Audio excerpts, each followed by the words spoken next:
وہ سب دن عبیشہ بے حد پریشان رہی۔ بار بار وہ خود کو کام میں مصروف کرتی، مگر نہ جانے کیوں اس کا دھیان گھوم پھر کر غازان کی جانب چلا جاتا۔ اس نے تو کبھی مجھ سے محبت کے دعوے نہیں کیے تھے، کبھی ہلکا سا اشارہ بھی نہیں دیا تھا، وہ تو بس ایک محسن کی حیثیت سے میری زندگی میں تھا۔ میں اتنی حقیقت پسند ہو کر کیوں خود کو الجھاتی جا رہی ہوں؟ اتوار کی شام وہ سوچ سوچ کر خود کو ہلکان کر رہی تھی۔ کبھی سوچتی کہ اب ان کے گھر تیاری ہو رہی ہوگی اور شاید اس وقت ان کا نکاح ہو رہا ہوگا۔ عجیب سوچوں سے گھیری ہوئی تھی اور وہ خود میں اتنی ہمت نہیں پاتی تھی کہ ندا کے بلاوے پر ان کی شادی اٹینڈ کرنے چل پڑے۔ کچھ سوچ کر اس نے ندا کے نمبر پر کال کی۔ ندا نے فون اٹھایا اور بولی ہیلو۔ اس کی روئی روئی سی آواز اس کے کانوں سے ٹکرائی۔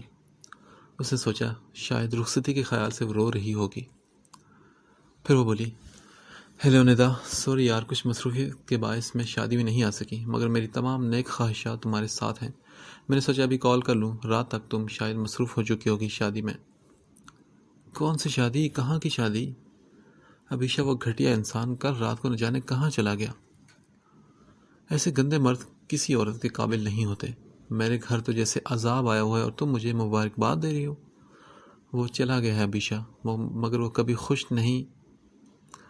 عبیشہ کے مبارکباد دینے پر جس طرح ندا پھٹ پڑی تھی اور جو کچھ اس نے بتایا وہ عبیشہ کو حیرت زدہ کر گیا تھا۔ وہ کیا سوچ رہی تھی اور ہوا کیا تھا؟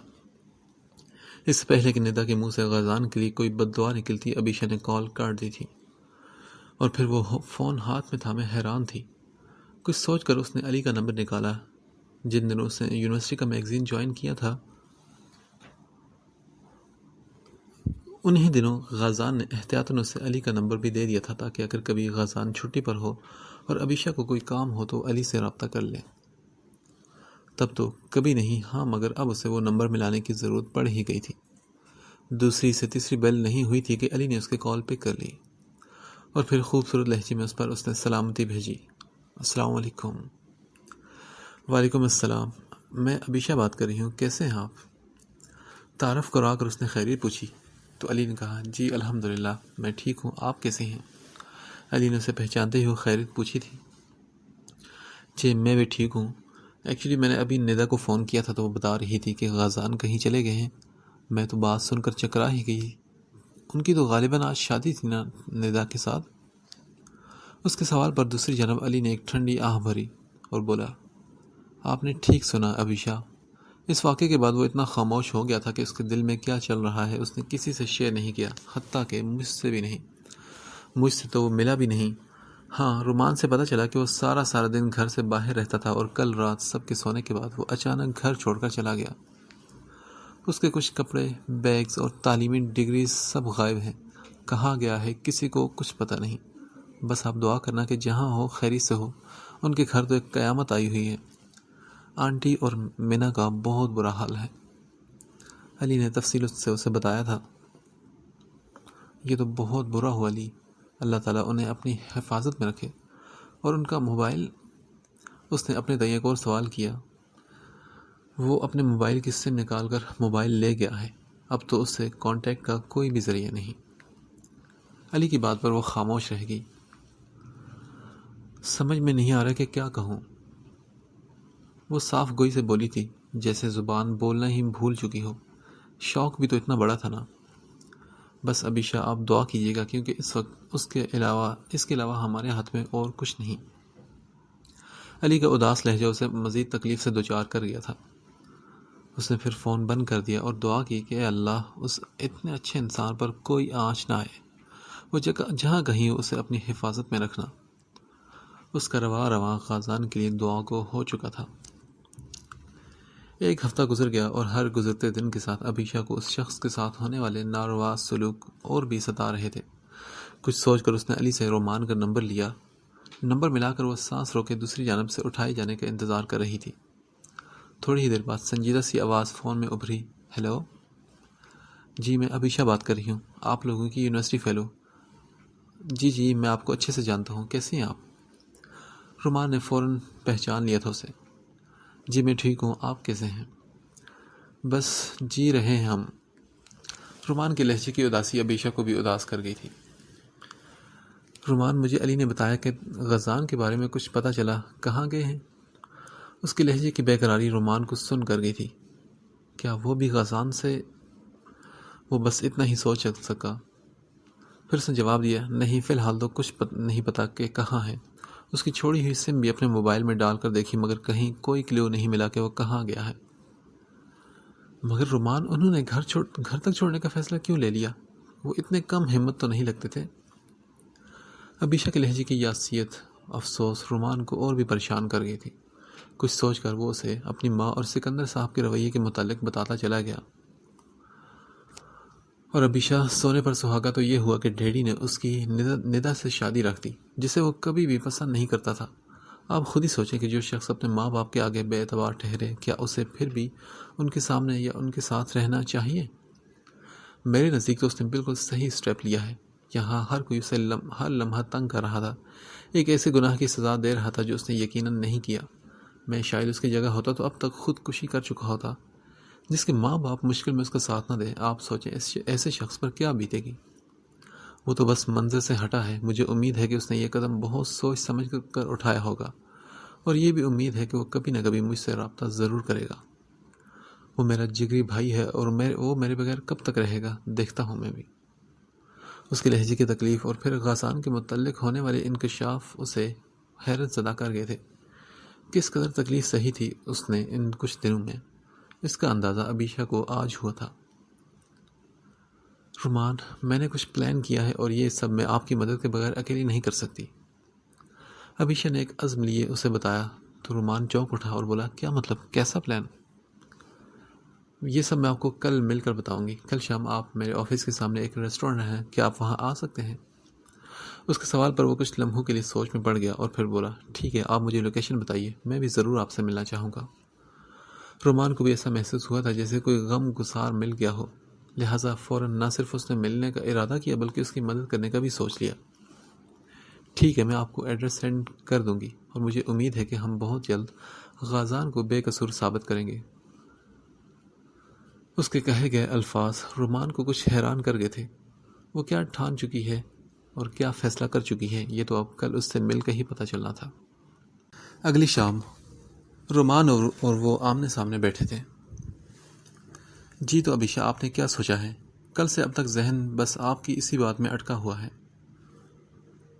رومان، میں یہ نہیں جانتی کہ جو میں سوچ رہی ہوں اور جو میں کرنے چلی ہوں اس میں ہم کس حد تک کامیاب ہوتے ہیں، ہوتے بھی ہیں یا نہیں، مگر میں اس طرح ہاتھ پر ہاتھ رکھ کر نہیں بیٹھ سکتی۔ کل کو جب ہم اللہ کے سامنے جائیں گے اور وہ ہم سے یہ سوال کرے گا کہ میرا ایک شخص بے گناہ تھا، لوگوں نے اس پہ الزام لگائے، تو تم اسے جانتے تھے نا، تم نے اس کی بے گناہی کے لیے کیا کیا، تو ہم اللہ کو کیا منہ دکھائیں گے؟ میں بس کوشش کرنا چاہتی ہوں تاکہ کل کو میں محشر کے میدان میں شرمندہ نہ ہوں کہ میں نے اپنے طور پر اس شخص کے لیے کچھ نہیں کیا جس نے بغیر مجھے جانے میری بہت سی جگہ پر مدد کی۔ اس کے عزائم جان کر رومان بھی حیرت زدہ رہ گیا تھا۔ غازان کا بھائی ہوتے ہوئے ابھی تک یہ سب نہیں سوچ سکا تھا جو اس نے بغیر کسی رشتے کے سوچ لیا تھا۔ رومان، میں چاہتی ہوں کہ سب سے پہلے ہم اس لڑکی کو تلاش کریں جو اس رات اس واقعے کا سبب بنی۔ آخر وہ ہماری یونیورسٹی کی ہی تھی نا، تو اسے ڈھونڈنا اتنا مشکل نہیں ہوگا۔ کہ آپ کے پاس وہ دوپٹہ یا بریسلٹ ہے جو اس رات اس لڑکی کا لائبریری میں رہ گیا تھا؟ اگر وہ مل جائے تو ہم اسے بآسانی ڈھونڈ سکتے ہیں۔ اس کی بات رومان کو کسی حد تک ٹھیک تو لگی تھی، لیکن ابیشہ، صرف ایک دوپٹے اور بریسلٹ سے ہم کیسے اسے ڈھونڈ نکالیں گے؟ ہم یہ دونوں چیزیں لیے پوری یونیورسٹی کی لڑکیوں کو دکھانے سے تو رہے نا۔ چھوٹا سا کالج ہوتا تو ایک سے جا کر پوچھنا آسان ہوتا، اتنی بڑی یونیورسٹی میں بہت مشکل ہے۔ وہ اس کے آئیڈیا پر کشمکش کا شکار ہوا تو وہ بولی، نہیں، ہم ایسا کر ہی نہیں سکتے، اور بالفرض وہ جس بھی لڑکی کا ہو وہ کبھی مانے گے ہی نہیں۔ جس لڑکی میں اتنی جرت نہیں ہوئی کہ وہ وہاں ٹھہر کر لوگوں کو بتا سکتی کہ اس رات کس نے اس کے ساتھ زبردستی کرنی چاہی، تو وہ اپنی چیزوں کو سامنے دیکھ کر کیوں کر مانے گی؟ تو پھر کیا کیا جائے؟ رومان نے الجھے ہوئے لہجے میں پوچھا تو ابیشہ نے کہا، اس رات بہت سے لوگوں نے اس ڈنر کی تصویریں بھی کھینچی ہوں گی اور ویڈیوز بھی بنائی ہوں گی۔ میڈیا سے وہاں کی ویڈیوز تو میں لے لوں گی، مگر ارد گرد کے ہر ڈپارٹمنٹ کے کسی بھی لڑکے یا لڑکی سے تصویریں اور ویڈیو لینا آپ کا کام ہے۔ کچھ جگہوں پر تو میں بھی کوشش کر سکتی ہوں، ان ویڈیوز کے ذریعے ہم اس لڑکی کو ٹریس کر سکتے ہیں. ایک مرتبہ شکل پتہ چل جائے پھر اسے ڈھونڈ نکالنا کوئی مشکل نہیں ہوگا. ابیشا کے آئی ڈی کو وہ سراہے بغیر نہ رہ سکا تھا. مگر ابیشا اس میں تو ہمیں کچھ وقت لگے گا، شاید مہینوں بھی لگ سکتے ہیں، سال بھی لگ جائیں رومان، مگر میں اس کیس کو چھوڑوں گی نہیں. لیکن ابیشا کیا یہ سب کر کے بھی ہم کامیاب ہو جائیں گے؟ کیا ہم لوگوں کو یہ یقین دلا پائیں گے کہ غازان بے قصور تھا؟ اور کیا اتنے اثر و رسوخ والے رستم کو ہم سزا دلوا پائیں گے؟ رومان نے اپنے ذہن میں ابھرنے والے سوالات کو الفاظ دیے تھے. میں جانتی ہوں رومان کہ میں اور آپ اس کے جتنے طاقتور نہیں. میں کمزور ہوں، مگر اس کے باوجود میں اس سے کہیں زیادہ طاقتور ہوں، کیونکہ سب سے بڑی طاقت رکھنے والا وہ اللہ میرے ساتھ ہے. ان کے پاس زمین پر اثر و رسوخ ہے نا، ان کا اثر و رسوخ آسمان اور زمین پر اختیار رکھنے والے کے آگے کچھ بھی نہیں. پھر میں ان سے کیوں خوف زدہ ہوں؟ جب اللہ کی بے آواز لاٹھی پڑتی ہے تو انسان کے سبھی ہی کسے ہوئے بال نکل جاتے ہیں. وہ اس زمین پر ہزاروں لوگوں کو خریدنے کی اہلیت رکھتے ہیں نا، مگر وہ اللہ کی سزا کو اپنے پیسے کے بل بوتے پر موڑ دینے کی صلاحیت نہیں رکھتے. تو پھر جب اللہ ہی ہمارے لیے کافی ہے تو پھر ہمیں کیا ضرورت ہے ایسے لوگوں سے ڈرنے کی؟ جب اللہ نے اس کام کو کرنے کا ارادہ میرے دل میں ڈالا ہے تو منزل تک کی راہیں بھی سبھی وہی آسان کرے گا. بس آپ کو اور مجھے ہمت نہیں ہارنی. ابیشا کا یقین اور اس کا بھروسہ رومان کی آنکھوں کو نم کر چکا تھا. کبھی کبھی اجنبی اپنوں سے کہیں زیادہ اپنے نکلتے ہیں اور اپنے اجنبی سے بھی زیادہ اجنبی. آج جب غازان کے سبھی اپنوں نے اسے ڈس آن کر دیا تھا تو اللہ نے ایک اجنبی کے دل میں اس کے لیے کس قدر درد ڈال دیا تھا کہ وہ اس کے لیے سب کچھ تیاگ دینے کو تیار تھی. یہ محبت نہیں تو اور کیا تھا؟ میں ہر قدم پر آپ کے ساتھ رہوں گا ابیشا. رومان نے اسے یقین دلایا. اس کا جان سے پیارا بھائی اب معتبر ٹھہرے، یہی اس کا مقصد بن چکا تھا. ایک ہفتہ ہو چکا تھا غازان کو کینیڈا آئے ہوئے. فائنل سیمسٹر کے پیپر شروع ہونے سے پہلے ہی اس نے انٹرنیٹ پر کینیڈا کی اس جاب کے بارے میں پڑھا اور فوراً اپلائی کر دیا. وہاں انہوں نے اس کی انفارمیشن پروسیس کرنے میں کچھ دن لگائے تھے، اور جب انہیں غازان اس جاب کے لیے ٹھیک لگا تب انہوں نے اسکائی پر اس کا انٹرویو کر کے اسے جاب کے لیے بہترین کینڈیڈیٹ کی حیثیت سے چن لیا تھا. غازان نے گھر میں کسی کو یہ خبر ابھی تک نہیں بتائی تھی. وہ چاہتا تھا کہ جب فائنل پیپرز ہو جائیں تب وہ سب کو یہ خوشخبری سنائے، مگر وہ نہیں جانتا تھا کہ قسمت اس کی زندگی کو کس نہج پر لے آئے گی. جب وہ واقعہ ہوا اس کے اگلے دن غازان کو اپائنٹمنٹ لیٹر بما کینیڈا کا ویزا اور ٹکٹ سب کچھ مل گیا تھا. اس نے انہی دنوں اپنی ضروری چیزیں فائنل کر کے کسی کو بھی بتائے بغیر ہفتے کی رات ہی کینیڈا کے لیے فلائٹ کر لی تھی. یہاں کمپنی نے اس کی رہائش کا انتظام بھی کر رہا تھا، لہٰذا اسے کوئی مسئلہ کہیں پر بھی نہیں ہوا. گھر سے نکلتے وقت اس نے عہد کیا تھا کہ آئندہ کبھی بھی ان سب کی زندگی میں لوٹ کر نہیں آئے گا. اسے یہ دکھ تھا کہ اسے جنم دینے والی ماں نے اسے بے توقیر کر دیا، اس پر شک کیا، اور اس کے لیے یہ بات برداشت سے باہر تھی. پوری دنیا بھی اس کے کہے پر ایمان نہ لاتی تو اسے پرواہ نہ ہوتی، مگر ماں کی بے اعتباری اسے کھوکھلا کر گئی تھی. وہ پہلی مرتبہ مرد ہو کر بھی زندگی میں پہلی مرتبہ اس تمام رات روتا رہا تھا. اور پھر اس نے وہ فیصلہ جو سب کو بتا کر کرنا تھا خاموشی سے کیا. وہ کبھی بھی کم ہمتی کا مظاہرہ نہ کرتا اگر اس کی ماں اس کا ساتھ نہ چھوڑتی، مگر اب تو اس کے لیے وہاں کچھ نہیں بچا تھا. 3 ماہ بعد. ہیلو، کیسی ہو فرا؟ ابیشا کی آواز فون سے ابھری تھی. باجی میں ٹھیک ہوں، آپ کیسی ہیں؟ فرا آہستہ سے بولی کہ گھر میں کوئی اس کی آواز سن نہ لے. میں ٹھیک ہوں فرا، مگر میں نے تمہیں جو کام کہا تھا وہ کس حد تک ہوا؟ ابیشا کے سوال پر دوسری جانب کچھ دیر کے لیے خاموشی رہی. پھر فرح بولی، بھاجی آپا تو کچھ بھی بتانے کو تیار نہیں. میں اس موضوع پر اس سے بات کرتی ہوں تو وہ پریشان ہو جاتی ہے. مجھے نہیں سمجھ آ رہی میں کیا کروں. وہ بے بسی سے بولی تو ابیشا نے کہا، اچھا تم ایک کام کرو، تم کسی بھی طرح اسے لے کر باہر آؤ. میں تمہیں ایک پارک کا بتاتی ہوں، تم اسے لے کر کل شام سیدھا وہاں آ جاؤ. میں بھی وہاں موجود ہوں گی. پھر میں خود ہی اس سے سب سچ اگلوا لوں گی. میں تمہارے گھر آ کر بات نہیں کر سکتی، ورنہ وہیں آ جاتی. تمہاری امی تو مجھے یہ سب کرنے کی اجازت نہیں دیں گی، اور تمہارے گھر میں چھپ کر زنیرہ سے کوئی بات نہیں کر سکتی میں. ابیشا نے زنیرہ کو باہر بلانے کا مقصد بتایا تو فرح نے کہا، ٹھیک ہے، آپ مجھے جگہ کا بتا دیں، میں اسے لے آؤں گی. اس کے حامی بھرتے ہی ابیشا نے فوراً پارک کی لوکیشن بتائی اور فون بند کر دیا. اگلی ہی شام فرح ابیشا کی بتائی ہوئی جگہ پر زنیرہ کو لے آئی تھی، جہاں ابیشا پہلے سے ہی موجود تھی. یہ پبلک پارک عام پارک نہیں تھا، صرف جاگنگ اور واک کے لیے لوگ اسے استعمال کرتے تھے، لہٰذا رش کی کوئی گنجائش نہیں تھی۔ اسی لیے ابیشا نے یہ جگہ پسند کی تھی تاکہ آرام اور تسلی سے وہ زنیرہ کو سچائی کا سامنا کرنے اور اسے بتانے کے لیے کنونس کر سکے۔ زنیرہ وہی لڑکی تھی جسے کچھ ماہ پہلے رستم نے یونیورسٹی سے واپسی پر اٹھوا لیا تھا اور پھر اپنے فلیٹ میں لے جا کر اسے زیادتی کا نشانہ بنایا تھا۔ زنیرہ اس کے ساتھ پوائنٹ میں بھی آتی جاتی تھی، لہٰذا ان کی آپس میں اچھی خاصی دوستی تھی۔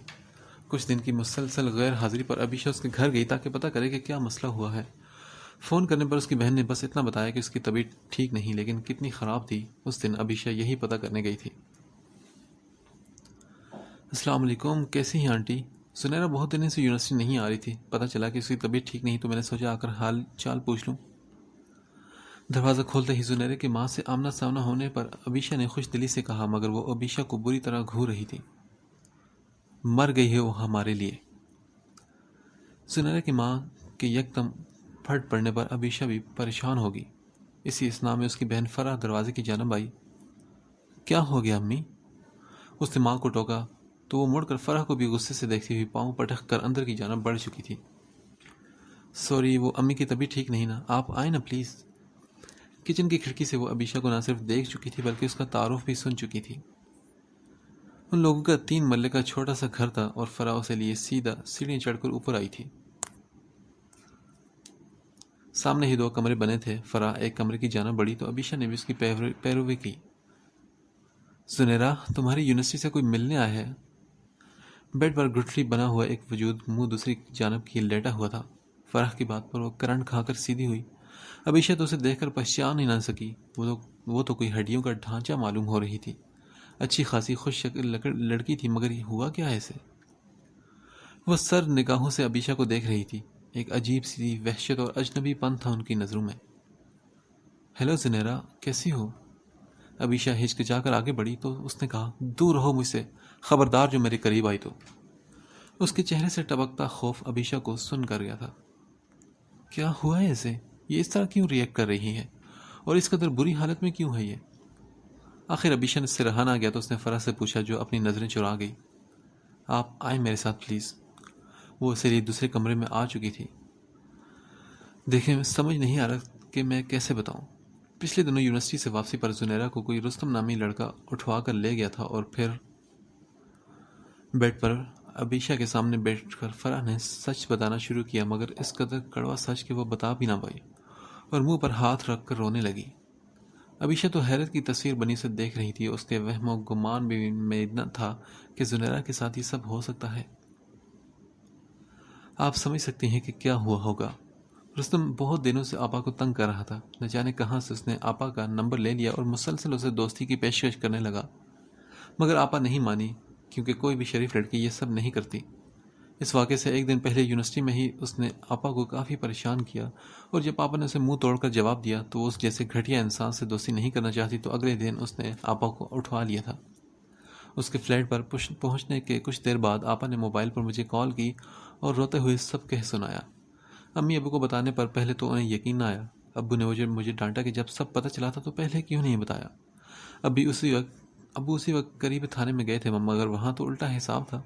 رستم کی سٹرانگ بیک گراؤنڈ ہونے کے سبب بجائے ابو کی فریاد سننے کے، پولیس والے نے الٹا ابو کو بے عزت کر کے پولیس اسٹیشن سے نکال دیا۔ کہنے لگا کہ تمہاری اپنی ہی بیٹی گھر سے بھاگی ہوگی، اور بھی نہ جانے کیا کیا الزام ہم پر لگائے۔ ہم غریب تھے، کیا کر سکتے تھے سوائے ان زمین کے خداؤں کے آگے اپنی عزت لٹانے کے؟ اور وہی ہوا۔ شام میں زنیرہ کو وہ اپنی ہوس پوری کرنے کے بعد چھوڑ گیا تھا۔ فرح زاروں کے تار رو رہی تھی اور کم حال ابیشا کے بنا نہیں تھا۔ اس قدر انسانی کی تذلیل پر اس کا دل بھی خون کے آنسو رو رہا تھا۔ تم فکر مت کرو فرح، میں اسے انصاف دلا کر رہوں گی، مگر مجھے تمہارا ساتھ چاہیے۔ اسے حوصلہ دلاتے وہ عزم سے بولی تھی۔ رہنے دے باجی، ایسے لوگوں کو اس دنیا میں کہاں سزائیں ملتی ہیں، آپ سے بھی نہیں ہوگا۔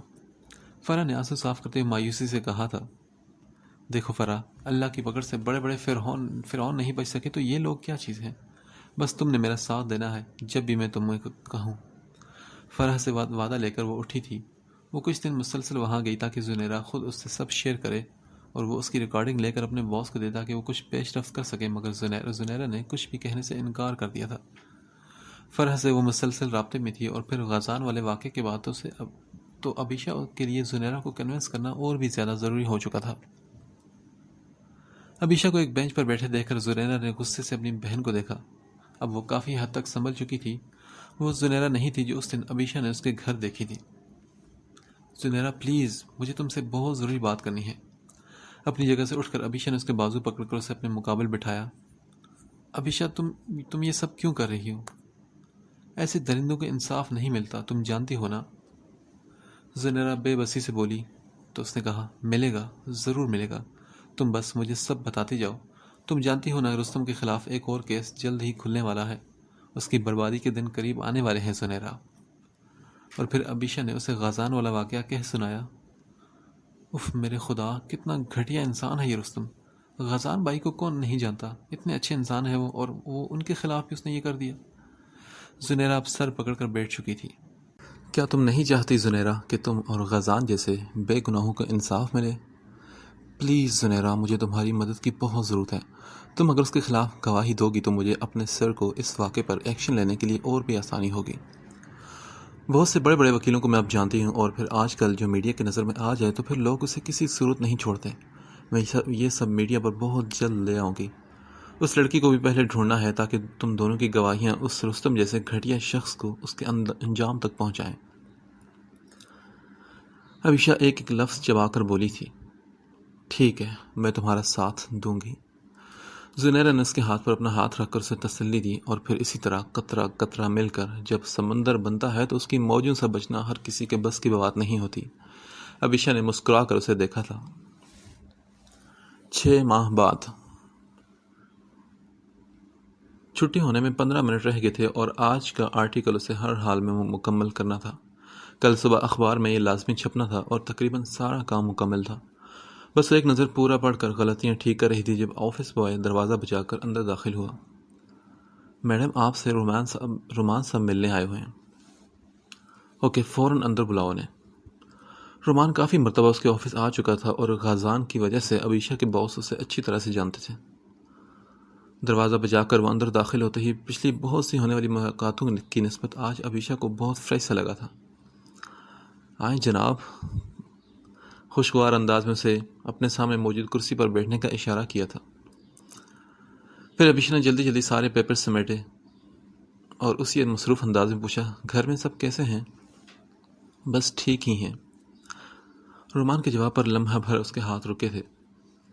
رومان، آپ نے کبھی آنٹی کو خود سے نہیں سمجھایا کہ غازان ایسے نہیں تھے؟ رومان اس کی بات پر لہجہ بھر کو اس کی جانب دیکھ کر نظریں جھکا گیا اور بولا، میں نے بہت مرتبہ کوشش کی منانے کی، اور میری بہن مینا نے بھی، مگر انہیں تو جیسے ایک چپ سی لگ گئی ہے۔ پتہ نہیں ان کے دل میں کیا چل رہا ہے، میں سمجھنے سے ہی قاصر ہوں۔ آج پھر کوشش کروں گا۔ وہ گھنٹوں غازان کے کمرے میں بیٹھ کر روتی رہتی ہیں۔ ایسے لگتا ہے کہ ہم سب ایک دوسرے سے بہت فاصلے پر آ چکے ہیں۔ ڈیڈی ہیں تو انہیں دن رات کا کوئی ہوش نہیں، لیٹ راتوں کو آنا اور صبح ہوتے ہی نکل جانا۔ ان کی صحت اتنی بری طرح متاثر ہو رہی ہے، اور وہ بھی کسی سے کوئی بات نہیں کرتے۔ ایسا لگتا ہے کہ وحشتوں نے ہمارے گھر کا ہی راستہ دیکھ لیا ہے۔ رومان کی ہر بات پر جیسے ابیشہ کا دل دکھ سے بھرتا جا رہا تھا۔ کسی ایک شخص کے زندگی میں ہونے سے ہر چیز کتنی مکمل لگتی ہے، اور جب وہ چلا جاتا ہے تب معلوم ہوتا ہے کہ اس نے ہر رشتے کو کیسے جوڑ رکھا تھا۔ اوکے رومان، مجھے آپ سے کچھ خاص بات ڈسکس کرنی تھی۔ اگر فری ہو تو کہیں چلیں ہاں؟ پھر وہ دونوں آگے پیچھے چلتے آفس سے باہر آ چکے تھے۔ ابیشہ رومان کے ساتھ ہی اس کی گاڑی میں موجود تھی۔ تھوڑی دیر بعد ہی رومان کی گاڑی ایک ریسٹورانٹ کے آگے رکی۔ گاڑی سے اتر کر وہ دونوں اندر کی جانب بڑھے تھے۔ ایک ٹیبل کے سامنے رک کر رومان نے پہلے ابیشہ کے لیے کرسی گھسیٹ کر اسے بیٹھنے کا اشارہ کیا، اور پھر خود اس کے سامنے والی کرسی پر بیٹھ گیا۔ ابیشہ نے کہا، ہاں جی، تو اب بتائیں۔ رومان نے پیکٹ میں موجود ایک سی ڈی اس کی جانب بڑھائی تھی۔ اس میں فیئر ویل کی وہ تمام تصویریں اور ویڈیوز موجود ہیں جو پچھلے کچھ مہینوں سے میں نے بہت سارے اسٹوڈنٹ سے لی تھی۔ ہر ڈپارٹمنٹ کے دو بندوں سے میں نے یہ ویڈیوز لی ہیں، اور تصاویر بھی۔ اللہ کرے اس لڑکی کو ٹریس کرنے کا جو طریقہ آپ نے سوچا ہے اس میں ہم کامیاب ہو جائیں۔ رومان کی بات پر اس نے بے اختیار آمین کہا، اور پھر کہا کہ میں نے بھی 2 دن پہلے ہی میڈیا کے ایک بندے سے اس دن بننے والی ویڈیو لے چکی ہوں۔ اس کے علاوہ وہ دوپٹہ اور بریسلیٹ بھی یونیورسٹی کی انتظامیہ سے لے لیا ہے. میں چاہتی ہوں کہ ہم یہ ویڈیوز اکٹھے بیٹھ کر کہیں دیکھیں اور مل کر ہی اسے ان ویڈیوز میں ڈھونڈیں. اس کی بات پر لہجہ بھر کے لیے رومان نے کچھ سوچا اور پھر کہا ٹھیک ہے، پھر علی کی طرف چلتے ہیں. اس کا ایک فلیٹ ہے اور وہ اکثر فلیٹ پر غازان کے ساتھ کمبائن اسٹڈی کرتا تھا. بالکل ٹھیک، آپ علی سے بات کر لیں، پھر ہم وہاں چلتے ہیں. ابیشا نے اس کی ہاں ملائی تو رومان اوکے کہتے ساتھ ہی اس نے علی کو فون کر کے فلیٹ پر آنے کا کہا. پھر وہ دونوں تیزی سے وہاں سے نکلے اور کچھ دیر بعد ہی وہ علی کے فلیٹ پر تھے. رومان کچھ دن پہلے ہی علی کو اپنا اور ابیشا کا پلان بتا چکا تھا. علی نے بھی اپنی طرف سے ہر ممکن طریقے سے ان کی مدد کرنے کا وعدہ کیا تھا. کمپاؤنڈ میں ان تینوں کی ملاقات ہوگی. سیکنڈ فلور پر بنا خوبصورت سا فلیٹ علی کے زیر استعمال تھا. اس میں داخل ہوتے ہی کوریڈور کی دیوار پر لٹکی علی اور غازان کی تصویر نے ابیشا کو چند لمحے کے لیے آگے بڑھنے نہ دیا تھا. اجلی صاف مسکراہٹ لیے وہ شخص عجیب ابیشا کو اپنے آس پاس محسوس ہوا تھا. ایک ٹھنڈا سانس بھر کر وہ آگے بڑھی. رومان علی تب تک سی ڈی کے متعلق بتا چکا تھا. علی نے فوراً سی ڈی پلیئر کو لاؤنج میں موجود ایل سی ڈی کے ساتھ جوڑا اور پھر اس میں سی ڈی وغیرہ لگا کر اسے آن کر دیا. آدھی سے زیادہ ویڈیو وہ کافی دیر سے دیکھ چکے تھے. بار بار رو کر تمام لڑکیوں کے دوپٹے دیکھتے مگر کہیں کوئی ایسی لڑکی نظر نہ آئی جس نے وہ دوپٹہ لیا ہوا تھا. ایک کلپ پر رو کر علی نے ابیشا اور رومان کی جانب دیکھ کر کہا یار اگر وہ ہمیں ان ویڈیوز میں بھی نہ ملی تو؟ ملے گی، ضرور ملے گی علی. ابیشا ابھی مایوسی کی کوئی بات سوچنا نہیں چاہتی تھی. مسلسل 3 گھنٹے ہو چکے تھے مگر کسی کلپ میں وہ لڑکی موجود نہیں تھی. ایسا کرتے ہیں ابیشا، آپ کے پاس جو سی ڈی ہے اسے لگا کر دیکھتے ہیں. نہیں رومان، پہلے اس کو پورا دیکھ لیں پھر وہ بھی لگاتے ہیں. ابیشا ابھی ہار ماننے کو تیار نہیں تھی. علی نے دوبارہ سے کلپ چلایا اور ابھی 5 منٹ نہیں گزرے تھے کہ ابیشا ایک دم سے چلائی روکیں یہیں پر. اس کے کہتے ساتھ علی کی انگلی نے حرکت کی اور ویڈیوز پوز کر دی. 4 لڑکی میں گھری وہ مسکراتی ہوئی لڑکی بلا شبہ وہی تھی. وہی دوپٹہ اور ہاتھوں سے بالوں کو درست کرتے وہی بریسلیٹ اس نے پہن رکھا تھا جو اس وقت ابیشا کے سامنے ٹیبل پر موجود تھا. رومان اور ابیشا کے چہروں پر خوشی کی ایک چمک تھی سوائے علی کے. رومان تو اسی لمحے سجدے میں گر گیا اور شکر ادا کیا کہ شکر ہے اللہ. 6 مہینوں سے وہ لگاتار لوگوں سے ویڈیوز لیتا پھر رہا تھا اور آج آخر کار وہ لڑکی انہیں مل ہی گئی تھی. مائی گاڈ، یہ تو نتاشا ہے. علی کے منہ سے نکلنے والے الفاظ ان دونوں کو حیران کر گئے تھے. کیا علی اس لڑکی کو جانتا تھا؟ رومان نے اس کے کندھے پر ہاتھ رکھ کر پوچھا کون نتاشا، کیا تم جانتے ہو اسے؟ ہاں یار، بدقسمتی سے یہ میری کزن بھی ہے اور میرے ایک کزن کی منگیتر بھی. اس کے انکشاف پر وہ دونوں ہکا بکا رہ گئے. تو یہ کہاں ہے اور آپ کون سے ڈپارٹمنٹ کی ہے؟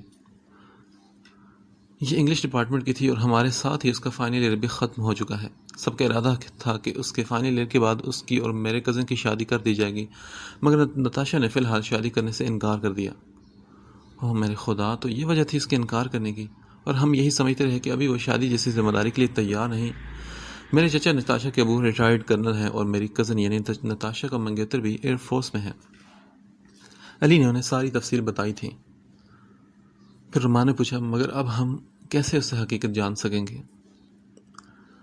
دیکھو علی، ہمارا نتاشا سے ملنا اور اسے انوالو کرنا بہت ضروری ہے اور یہ تو اللہ نے ہمارے لیے آسانی کر دی کہ آپ اسے پہلے سے جانتے ہیں. میرے ذہن میں ایک آئیڈیا آیا ہے. علی، میں آپ کو نہیں کہتی کہ آپ نتاشا سے پوچھ گچھ کریں کیونکہ وہ یہ سب وہ آپ کو کبھی نہیں بتائے گی. تو کیوں نہ میں یونیورسٹی فیلو کی حیثیت سے اس کے گھر جاؤں اور اسے کنونس کروں اور اس سے سچ اگلواؤں. اور میرا خیال ہے کہ ہمیں یہی کرنا پڑے گا. ابیشا نے ان دونوں کی جانب دیکھ کر تائید چاہی تھی. رومان نے بھی اپنی رائے دے دی. بالکل، میرے خیال میں تو یہ پرفیکٹ آئیڈیا ہے. ٹھیک ہے، میں آپ کو اس کے گھر تک لے جاؤں گا. علی نے بھی ان کا ساتھ دینے کا سوچ لیا. نہیں، آپ نہیں لے کر جائیں گے، آپ صرف مجھے ایڈریس بتائیں، میں خود چلی جاؤں گی. علی نے فوراً ایڈریس اسے پیپر پر لکھ کر اسے تھما دیا تھا. شکریہ علی. رومان، کیا مجھے گھر ڈراپ کر دیں گے؟ صوفے سے اٹھتے ہوئے ابیشا نے رومان کو مخاطب کیا تو رومان نے علی سے کہا علی، اس سب کی بھنک بھی کسی کو نہ پڑے. ڈونٹ وری یار، کسی کو پتہ نہیں چلے گا. کچھ دیر بعد ہی ابیشا رومان کے ساتھ اس کی گاڑی میں موجود تھی. آج کے دن مجھے 2 خوشخبریاں ملی ہیں. رومان کی بات پر ابیشا نے الجھ کر اسے دیکھا. 2؟ ہاں 2. یہ پڑھیں. ایک موبائل پر ایک ای میل کھول کر اس نے ابیشا کو موبائل تھمایا تو اس میں لکھا ہوا تھا میرے جان سے پیارے بھائی رومان، سمجھ نہیں آ رہی کہ کیا لکھوں اور کہاں سے شروع کروں۔ 6 مہینوں سے جس تکلیف سے گزر رہا ہوں اسے لفظوں میں بیان نہیں کر سکتا۔ سوچا تھا کبھی تم لوگوں سے رابطہ نہیں کروں گا، مگر 6 مہینوں میں کوئی ایسا دن نہیں جب خود سے جنگ نہ کی ہو، اور آج آخرکار وہ جنگ میں ہار گیا۔ اور پھر تمہیں ای میل کرنے کا سوچا۔ میں نہیں جانتا کہ تم نے مجھے بے قصور جانا ہے یا نہیں۔ اب مجھے اس سب سے فرق نہیں پڑتا۔ مجھے لگتا ہے کہ وہ غسان کہیں مر گیا جو تمہارا بھائی تھا۔ ایک اجنبی دوست سمجھ لینا مجھے۔ میں فی الحال کینیڈا میں ہوں اور اپنی زندگی جی رہا ہوں۔ ہمارے ایگزامز شروع ہونے سے کچھ دن پہلے ہی میں نے اس جاب کے لیے اپلائی کیا تھا، اور میری خوش قسمتی کہ یہاں مجھے جاب بھی مل گئی تھی۔ اگر وہ واقعہ نہ ہوتا تو میں تم سب کی دعائیں لے کر یہاں آتا، مگر 6 ماہ پہلے سب کی بد دعاؤں کے بعد میں یہاں خاموشی سے آ گیا، کیونکہ گناہ گاروں کے لیے دعائیں کبھی نہیں نکلتی اور نہ ہی کوئی ان سے محبت روا رکھتا ہے۔ تمہاری ممی، ڈیڈی اور بہن کیسی ہیں؟ رومان، میں نہیں جانتا کہ میں کبھی دوبارہ تم سے رابطہ کروں گا۔ ہاں، اگر دل نے ایسے ہی مجبور کیا تو شاید کر لوں، مگر تم گھر والوں کو میرے بارے میں مت بتانا کہ میں کہاں ہوں۔ پلیز مجھ سے وعدہ کرو۔ ویسے کتنا بیوقوف ہوں نا، اب انہیں مجھ سے غرض ہی کیا ہے؟ میں تو شاید ان کے لیے مر چکا ہوں۔ خیر، اپنا خیال رکھنا۔ فقط تمہارا غازان۔ غازان کی ای میل پڑھتے ہی عبیشہ کا چہرہ آنسو سے تر تھا۔ رومان کو اس کے آنسو دیکھ کر حیرت نہیں ہوئی، غازان کے لیے اس کا جنون دیکھ کر اسے اب حیرت نہیں ہوتی تھی۔ انسان نہیں مگر اللہ اپنے بندے کی خاموش اور بے لوث محبت سے واقف ہوتا ہے۔ عبیشہ تو جان نہ سکی، مگر غازان کی عبیشہ کے لیے محبت کو اللہ جانتا تھا، اور یہ کیسے ہو سکتا تھا کہ اللہ آپ کی نیک نیتی کا بدلہ نہ دے؟ عبیشہ کا غازان کے لیے تڑپنا، اس کی تکلیف محسوس کر کے اس کے لیے سب کرنا، حقیقت میں غازان کی خاموش محبت کا جواب تھا۔ اور عبیشہ ابھی تو خود بھی سمجھنے سے قاصر تھی یا جان بوجھ کر انجان بن رہی تھی۔ پھر رومان نے ایک نظر آنسو صاف کرتی عبیشہ کو دیکھ کر کہا، میرا رپلائی بھی تو پڑھ لیں۔ اس کے کہنے پر عبیشہ نے رپلائی ای میل کھولی تو اس نے لکھا تھا، غازان میری جان، تو آج سوچ بھی نہیں سکتا کہ مجھے تیرے بارے میں جان کر کتنا سکون ملا۔ میری تو اس سے درخواست ہے میرے بھائی کہ میں کبھی تجھے واپس آنے پر فورس نہیں کروں گا، مگر رابطوں کو تو اب کبھی ختم نہیں کرنا۔ میں گھر میں کسی کو تیرے بارے میں نہیں بتاؤں گا، مگر ہاں، تو گناہ گار ہے یا بے گناہ، تو نے کہا تھا نا کہ اب وقت گواہی دے گا، تو بس تو پریشان مت ہو۔ میں جانتا ہوں کہ تو کیسا ہے، بس تو وقت کا انتظار کر، اور میں بھی کر رہا ہوں۔ انشاءاللہ جلد ہی تجھے اللہ تعالیٰ سرخرو کرے گا۔ اللہ تیرا حامی و ناصر ہو، تیرا دوست، تیرا بھائی رومان۔ رومان کی ای میل کے ایک ایک لفظ کے ساتھ عبیشہ دل میں آمین پڑھ رہی تھی۔ میل بند کر کے اس نے موبائل رومان کو واپس کیا۔ تو اسی لیے آپ بہت خوش نظر آ رہے تھے؟ اس نے ہلکی سی مسکراہٹ سے رومان کو دیکھتے ہوئے کہا تو اس نے کہا، جی بالکل۔ مجھے خود یہ میل پڑھ کر بہت تسلی ہوئی، یہ جان کر کے غازان خیریت سے ہیں۔ اس نے سچے دل سے خوشی سے سرشار لہجے میں کہا تھا، ہاں تو اس لیے آپ کو ای میل پڑھائی ہے نا، آپ کو تو حق بنتا ہے یہ سب جاننے کا۔ اس کی بات پر عبیشہ بری طرح چونکی تو اس نے کہا، آخر میری طرح آپ بھی تو پریشان ہے نا غازان کے لیے، اور سب سے بڑی بات کہ اس کے لیے اتنا بڑا سٹیپ آپ نے لیا، تو آپ کا تو حق بنتا ہے، آپ اس کی اتنی بڑی ویل وشر ہیں، آپ کو تو جاننا چاہیے تھا نا۔ رومان نے فوراً اپنی بات سنبھالی تھی، اور عبیشہ پھر خاموش ہی رہی۔ ایک بات کہوں، آپ نہ کہا کریں بلکہ تم کہا کریں۔ اس کی انوکھی فرمائش پر عبیشہ نے حیرت سے دیکھا۔ کیوں؟ آپ کو چھوٹے بننے کا شوق ہے کیا؟ ویسے ہیں تو آپ مجھ سے چھوٹے ہی، چلیں میں آج سے تمہیں تم کہوں گی۔ عبیشہ نے مسکراتے اس کی بات مان لی تو اس نے کہا، تھینکس میم۔ گاڑی پارکنگ میں کھڑی کر کے جو ہی وہ اندر داخل ہوا تو پریشان حال مینا کو لاؤنج کے صوفے پر بیٹھے دیکھا۔ ارے کیا ہوا، تم ابھی تک جاگ رہی ہو؟ مینا نے ہاتھوں پر گرا سر اٹھا کر بے خیالی سے رومان کو دیکھا اور بولی، نہیں بھائی، خیریت نہیں ہے۔ ممی 2 گھنٹے سے غازان کے کمرے میں ہے اور باہر آنے کا نام نہیں لے رہی اور مسلسل روئے جا رہی ہیں۔ ڈیڈی شام میں ہی بزنس میٹنگ کی وجہ سے کراچی گئے ہیں اور تم پتہ نہیں کہاں کہاں کی خاک چھان رہے ہو۔ میں اکیلی اب کیا کروں؟ اوکے، میں دیکھتا ہوں یار، تم پریشان تو مت ہو، جاؤ جا کر سو جاؤ۔ مینا کو اس کے کمرے میں بھیج کر وہ سیڑھیاں چڑھ کر غازان کے کمرے کی جانب بڑھا تھا۔ کمرے کے دروازے پر کھڑا وہ دکھ سے ماں کو دیکھ رہا تھا جو غازان کی تصویر تھامے اسے بار بار محبت سے چوم رہی تھی۔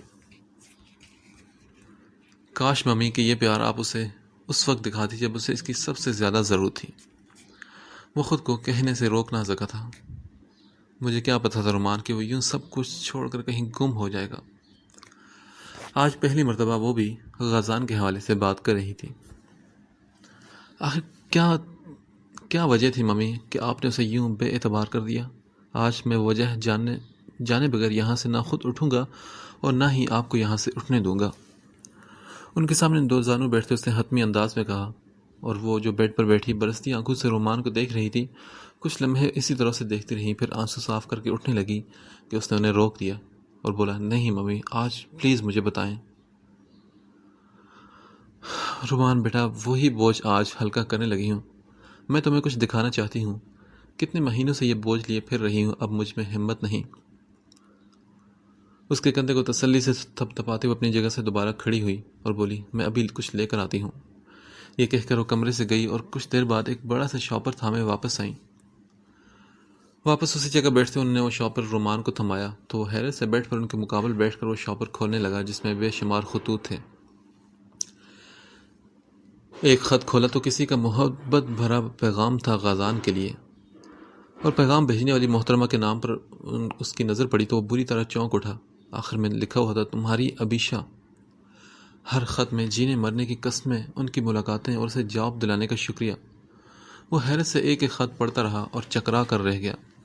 کچھ خطوط میں تو ان کی ملاقاتوں کے حوالے سے بے حد شرمناک گفتگو بھی کی گئی تھی، جسے پڑھ کر رومان کا خون کھول گیا اور ماں کے سامنے سے شرمندگی الگ ہو رہی تھی۔ آخری لفافے میں تو غازان اور ابیشا کی چند تصویریں بھی تھی، نہ جانے کیسے انہیں ایڈٹ کیا گیا تھا۔ بیٹا مجھے وہ واقعہ ہونے سے 2 ماہ پہلے سے یہ خط بلا ناغہ مل رہے تھے، مگر میں نے ان پر کبھی یقین نہیں کیا کیونکہ مجھے غازان پر اعتبار تھا۔ میں نے اسے کبھی کچھ پوچھا بھی نہیں، مگر پھر کچھ دن بعد یہ تصویریں ملی، پھر ندا کی ماں کا فون بھی آیا اور اس نے مجھے بتایا کہ غازان کے پیچھے کوئی لڑکی ہے۔ میں نے یہ سب خط تمہارے ڈیڈی سے چھپا کر رکھے، اگر ان کے ہاتھ لگ جاتے تو انہوں نے ہم میں سے کسی کو نہیں چھوڑنا تھا۔ میں نے غازان سے آخر پوچھا تو اس نے کہا کہ ہاں، ابیشا نامی لڑکی کی میں نے مدد کی ہے۔ میں تب بھی خود کو دھوکہ دیتی رہی کہ یہ کہہ کر کہ وہ غلط سمت میں نہیں جا رہا، مگر کوئی بھی یہ خطوط پڑھ کر بآسانی سوچ سکتا ہے کہ غازان کا اس لڑکی کے ساتھ کوئی افیئر تھا۔ کون لڑکی اتنی پاگل ہے کہ وہ یوں خود کو کسی کے پیچھے خوار کرے؟ مجھے دکھ تو صرف اس بات کا ہے کہ اگر وہ کسی کو پسند کرتا بھی تھا تو مجھے ایک بار تو بتاتا، میں تمہارے ڈیڈی سے جیسے تیسے کر کے غازان کے لیے راستہ ہموار کر دیتی۔ اگر اسے ٹریپ کر لیا گیا تھا تو وہ لڑکی سب کے سامنے آ کر کیوں نہیں بتاتی کہ رستم کے ساتھ اس کے ساتھ غلط نیت رکھے ہوئے تھا؟ یہ سب باتیں مجھے کیا کسی کو بھی شک میں مبتلا کر سکتی ہیں؟ بس اتنے دنوں کا وہ لاوا جو ان خطوط کی وجہ سے میرے دماغ میں پل رہا تھا وہ اس رات پھٹ پڑا۔ بیٹا میں نے تم لوگوں کی تربیت میں کوئی کسر نہیں چھوڑی، مگر اس بات سے بھی انکار نہیں کیا کہ شیطان کبھی بھی حاوی آ سکتا ہے۔ رومان کیا تم اس لڑکی کو جانتے ہو؟ ان کے اس پوچھنے پر وہ جو خطوط کے لفافے پر لگی اسٹیمپ کا جائزہ لینے میں مگن تھا مسکرا کر ماں کو دیکھنے لگا۔ ہاں ماں، میں اچھے سے جانتا ہوں اور بہت اچھے سے جانتا ہوں۔ پتہ ہے کیا ممی، ماؤں کو نا سادہ کبھی بھی نہیں ہونا چاہیے۔ یہ جو اسٹیمپ ہے نا، یہ یہیں کے پوسٹ آفس کی ہے، اور جس لڑکی نے ان خطوط میں غازان سے محبت کے دعوے کیے وہ ہرگز ابیشا نہیں۔ اگر وہ ایسی ہوتی تو بہت سے مواقع ایسے تھے ان کے پاس جنہیں وہ بڑی آسانی سے استعمال کر کے آج یہاں اس گھر میں ہوتی۔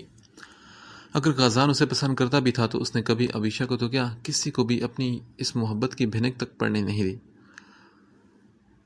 ماں، اس کی محبت تو بہت پاکیزہ تھی، اس میں کہیں کسی ہوس کا کوئی گزر نہیں تھا۔ یہ خطوط تو کسی ایسے بندے نے لکھے ہیں جو غازان کو تو جانتا ہی ہے، وہ ابیشا کو بھی بہت اچھے طریقے سے جانتا ہے، اور جہاں تک میرا شک ہے وہ ندا کے علاوہ کوئی اور نہیں، جبکہ ابیشا کے بارے میں بھی ذکیہ آنٹی نے آپ ہی کے دل میں یہ گرہ ڈالی۔ ممی، اگر ہم شاطر نہیں ہیں اس کا مطلب یہ نہیں کہ دنیا میں کوئی بھی شاطر نہیں۔ دنیا تو بھری پڑی ہے ایسے لوگوں سے، اور یہ تصویر بڑی مہارت سے ایڈٹ کی گئی ہے۔ اور یہ تصویر امی، یہ تصویر تو ہمارے اسپورٹس ڈے کی ہے جس میں علی غازان کے ہمراہ کھڑا تھا۔ میں آپ کو یہ اصل تصویر لا کر دکھاؤں گا، اور بہت جلد میں آپ کو ابیشا سے بھی ملواؤں گا ممی۔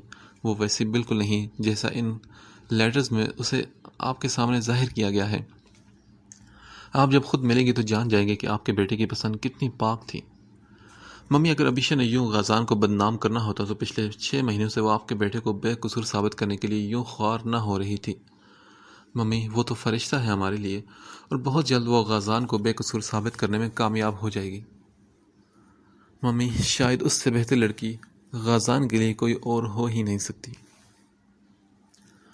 رومان کی باتیں سن کر وہ جتنا حیران ہوتی اتنا کم تھا۔ کیا مطلب بیٹا؟ وہ کیا کر رہی ہے غازان کے لیے اب؟ ممی، ابھی تو نہیں، مگر بہت جلد میں آپ کو سب کچھ بتاؤں گا، اور ان لیٹرز کے پیچھے کون سا مکروہ چارہ ہے وہ بھی جلد ہی بے نقاب کروں گا۔ اپنی ماں کے ماتھے پر پیار کرتے ہوئے لفافے اٹھائے اور رومان کمرے سے باہر جا چکا تھا، اور اگلے دن رومان ان لیٹر میں سے ایک لیٹر لے کر قریبی پوسٹ آفس گیا۔ ان لیٹر پر لگی پوسٹ آفس کی سٹیمپ پر ایک ہی نمبر درج تھا، جس کا مطلب تھا کہ یہ خطوط کسی ایک ہی پوسٹ آفس کے ذریعے سے بھجوائے گئے ہیں۔ وہاں پہنچ کر اسے قریبی علاقے کے ایک اور پوسٹ آفس کا بتایا گیا جہاں سے یہ خطوط نکلے تھے۔ وہ فوراً وہاں پہنچا اور وہاں تعینات ایک آفیسر سے اس نے سلام دعا کر کے اس سے مدد لینی چاہیے۔ جی بیٹا، بتائیں۔ اس آفیسر نے اس سے سلام کر کے اپنے سامنے کرسی پر بیٹھنے کا اسے اشارہ کیا۔ رومان نے ہاتھ میں تھاما خط ان کی ٹیبل پر رکھا اور بولا، سر، کیا آپ بتا سکتے ہیں کہ کچھ ماہ پہلے یہ اور اس طرح کے بہت سے خطوط کون یہاں لا کر سٹیمپ لگواتا تھا؟ اس کے پوچھنے پر وہ شخص کچھ دیر تو سوچ میں پڑا اور پھر بولا، بیٹا، آپ کو کیوں پتہ کرنا ہے یہ سب؟ سر، کچھ ضروری معاملات ہیں، سمجھ لیں کہ کچھ ذاتی وجوہات ہیں جو فیملی سے متعلق ہیں، تو اگر آپ مدد کر سکے تو میں آپ کو بے حد شکر گزار رہوں گا۔ رومان نے گول مول سے جواب دیا، ٹھیک ہے بیٹا، میں آپ کو سٹیمپ آفیسر کے پاس بھیجتا ہوں، آپ اس سے معلوم کر لیں، اگر وہ جانتا ہوا تو ضرور آپ کی مدد کرے گا۔ اتنے لوگ آتے ہیں، کہاں یاد رہتا ہے۔ اس نے یہ کہتے ساتھ ہی بیل بجا کر آفس بوائے کو بلایا، انہیں حفیظ صاحب کے پاس لے جاؤ۔ جیسے ہی آفس بوائے اندر آیا، اس شخص نے رومان کی جانب اشارہ کرتے ہوئے اسے ساتھ جانے کا کہا۔ سر، آپ کے تعاون کا بے حد شکریہ۔ رومان نے اٹھتے ہوئے ایک مرتبہ پھر ان سے ہاتھ ملایا اور کچھ دیر بعد وہ حفیظ صاحب کے آفس میں موجود تھا۔ حفیظ صاحب، آپ اس ایڈریس سے تو واقف ہیں، کیا آپ بتا سکتے ہیں کہ ان خطوط پر کون یہاں کا سٹیمپ لگواتا یا لگواتی تھی؟ رومان نے بیٹھتے ساتھ ہی اپنے آنے کا مقصد بتایا تو حفیظ صاحب نے وہ لیٹر پکڑتے ہوئے کہا، ایڈریس تو کچھ جانا پہچانا لگ رہا ہے مجھے بھی، کیا ان دونوں میں سے کوئی تھا؟ رومان نے بھی ذکیہ اور ندا کی موبائل پر ایک تصویر نکال کر اس شخص کے سامنے کی جسے آتے ہوئے اپنی فیملی فوٹوز کی ایک البم میں سے نکال کر لے آیا تھا۔ پچھلے سال ہی کسی گیٹ ٹوگیدر میں یہ تصویریں لی گئی تھی۔ ہاں بالکل رومان صاحب، یہ دائیں جانب والی خاتون یہ خطوط کافی دن تک یہاں روزانہ لاتی تھی۔ اس شخص نے فوراً ذکیہ آنٹی کو پہچانتے ہوئے ان کی نشاندہی کی تو رومان نے شکر کا سانس لیا۔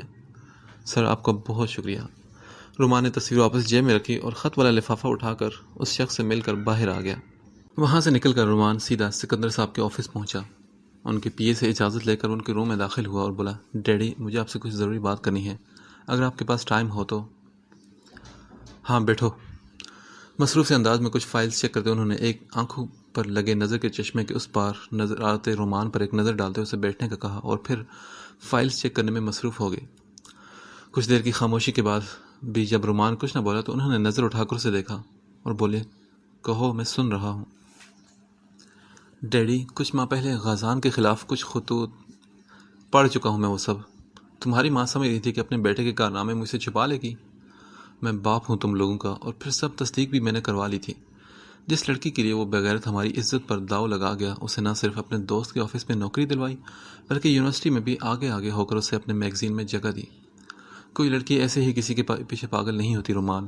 اگر تم وہ لیٹرز پڑھ چکے ہو تو تمہیں اندازہ ہو چکا ہوگا کہ مجھے تو شرم آتی ہے خود کو اس کا باپ کہتے ہوئے۔ نہ جانے کب وہ ان سب چیزوں کی جانب متوجہ ہوا۔ فائل ایک جانب رکھتے وہ تکلیف دہ لہجے میں بولے تھے، ڈیڈی، کاش آپ واقعی بہت سی اور چیزوں کی بھی تصدیق کرواتے۔ پتہ ہے ڈیڈی آپ کا مسئلہ کیا ہے؟ آپ نے ہمیں آزادی تو دی تھی مگر کبھی ہم پر اعتبار نہیں کیا، اور جب ماں باپ اولاد پر اعتماد نہیں کرتے تبھی لوگ ان پر انگلیاں اٹھاتے ہیں۔ آپ کو یاد ہے کہ بچپن میں ایک مرتبہ جب اسد، ندا کا بھائی، اس کے پاس سے بھری ہوئی سگریٹس پکڑی گئی تھی، اور اپنے پکڑے جانے کے خیال سے جب غازان اس کے گھر گیا تو اس نے رات میں چپکے سے کسی لمحے وہ سگریٹس غازان کے اسکول بیگ میں ڈال دی۔ آپ نے تب بھی ذکیہ آنٹی کے کہنے پر غازان کی بری طرح کھینچائی کی تھی، یہ جانے بغیر کہ اس بات میں کس حد تک سچائی ہے۔ اور پھر جب وحید انکل ندا کے والد نے خود اسے رنگے ہاتھوں وہ سگریٹس اس کے آوارہ دوستوں کے ساتھ پیتے ہوئے پکڑا تھا، تب آپ کو بھی یقین آیا تھا کہ غازان تو بے قصور تھا۔ اور پھر اسد نے خود اعتراف کیا تھا کہ اپنے باپ کے ڈر سے اس نے وہ سگریٹس خود غازان کے بیگ میں ڈالی تھی، کیونکہ وہ اس رات غلطی سے وہ سگریٹس اپنے گھر لے آیا تھا جنہیں وہ ماں باپ کے ساتھ چھپ کر پیتا تھا۔ اور ذکیہ آنٹی نے بھی معذرت کی تھی کہ غلطی سے جب انہوں نے غازان کی کوئی بک اس کے بیگ میں ڈالنے کے لیے کھولی تو وہ سگریٹس اوپر ہی پڑی تھی، اور وہ یہ سمجھی کہ غازان یہ سگریٹس پیتا ہے اور وہ اسد کو بھی لگا دے گا، مگر اصل میں ان کا اپنا بیٹا غلط تھا۔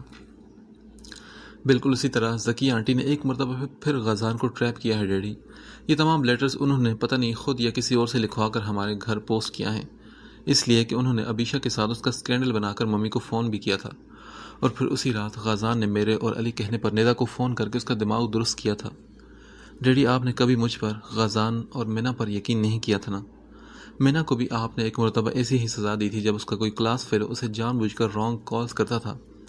آپ نے مینا کو بھی تب اسکول سے اٹھوا لیا تھا، اور بعد میں اس کی فرینڈ نے بتایا کہ نہ صرف مینا بلکہ وہ اور بھی بہت سی لڑکیوں کو تنگ کرتا ہے، اور پھر اسے اسکول سے نکلوا دیا تھا۔ ڈیڈی، اولاد تو ٹوٹ جاتی ہے، بکھر جاتی ہے جب اس کے ماں باپ اور اس پر اعتبار نہیں کرتے۔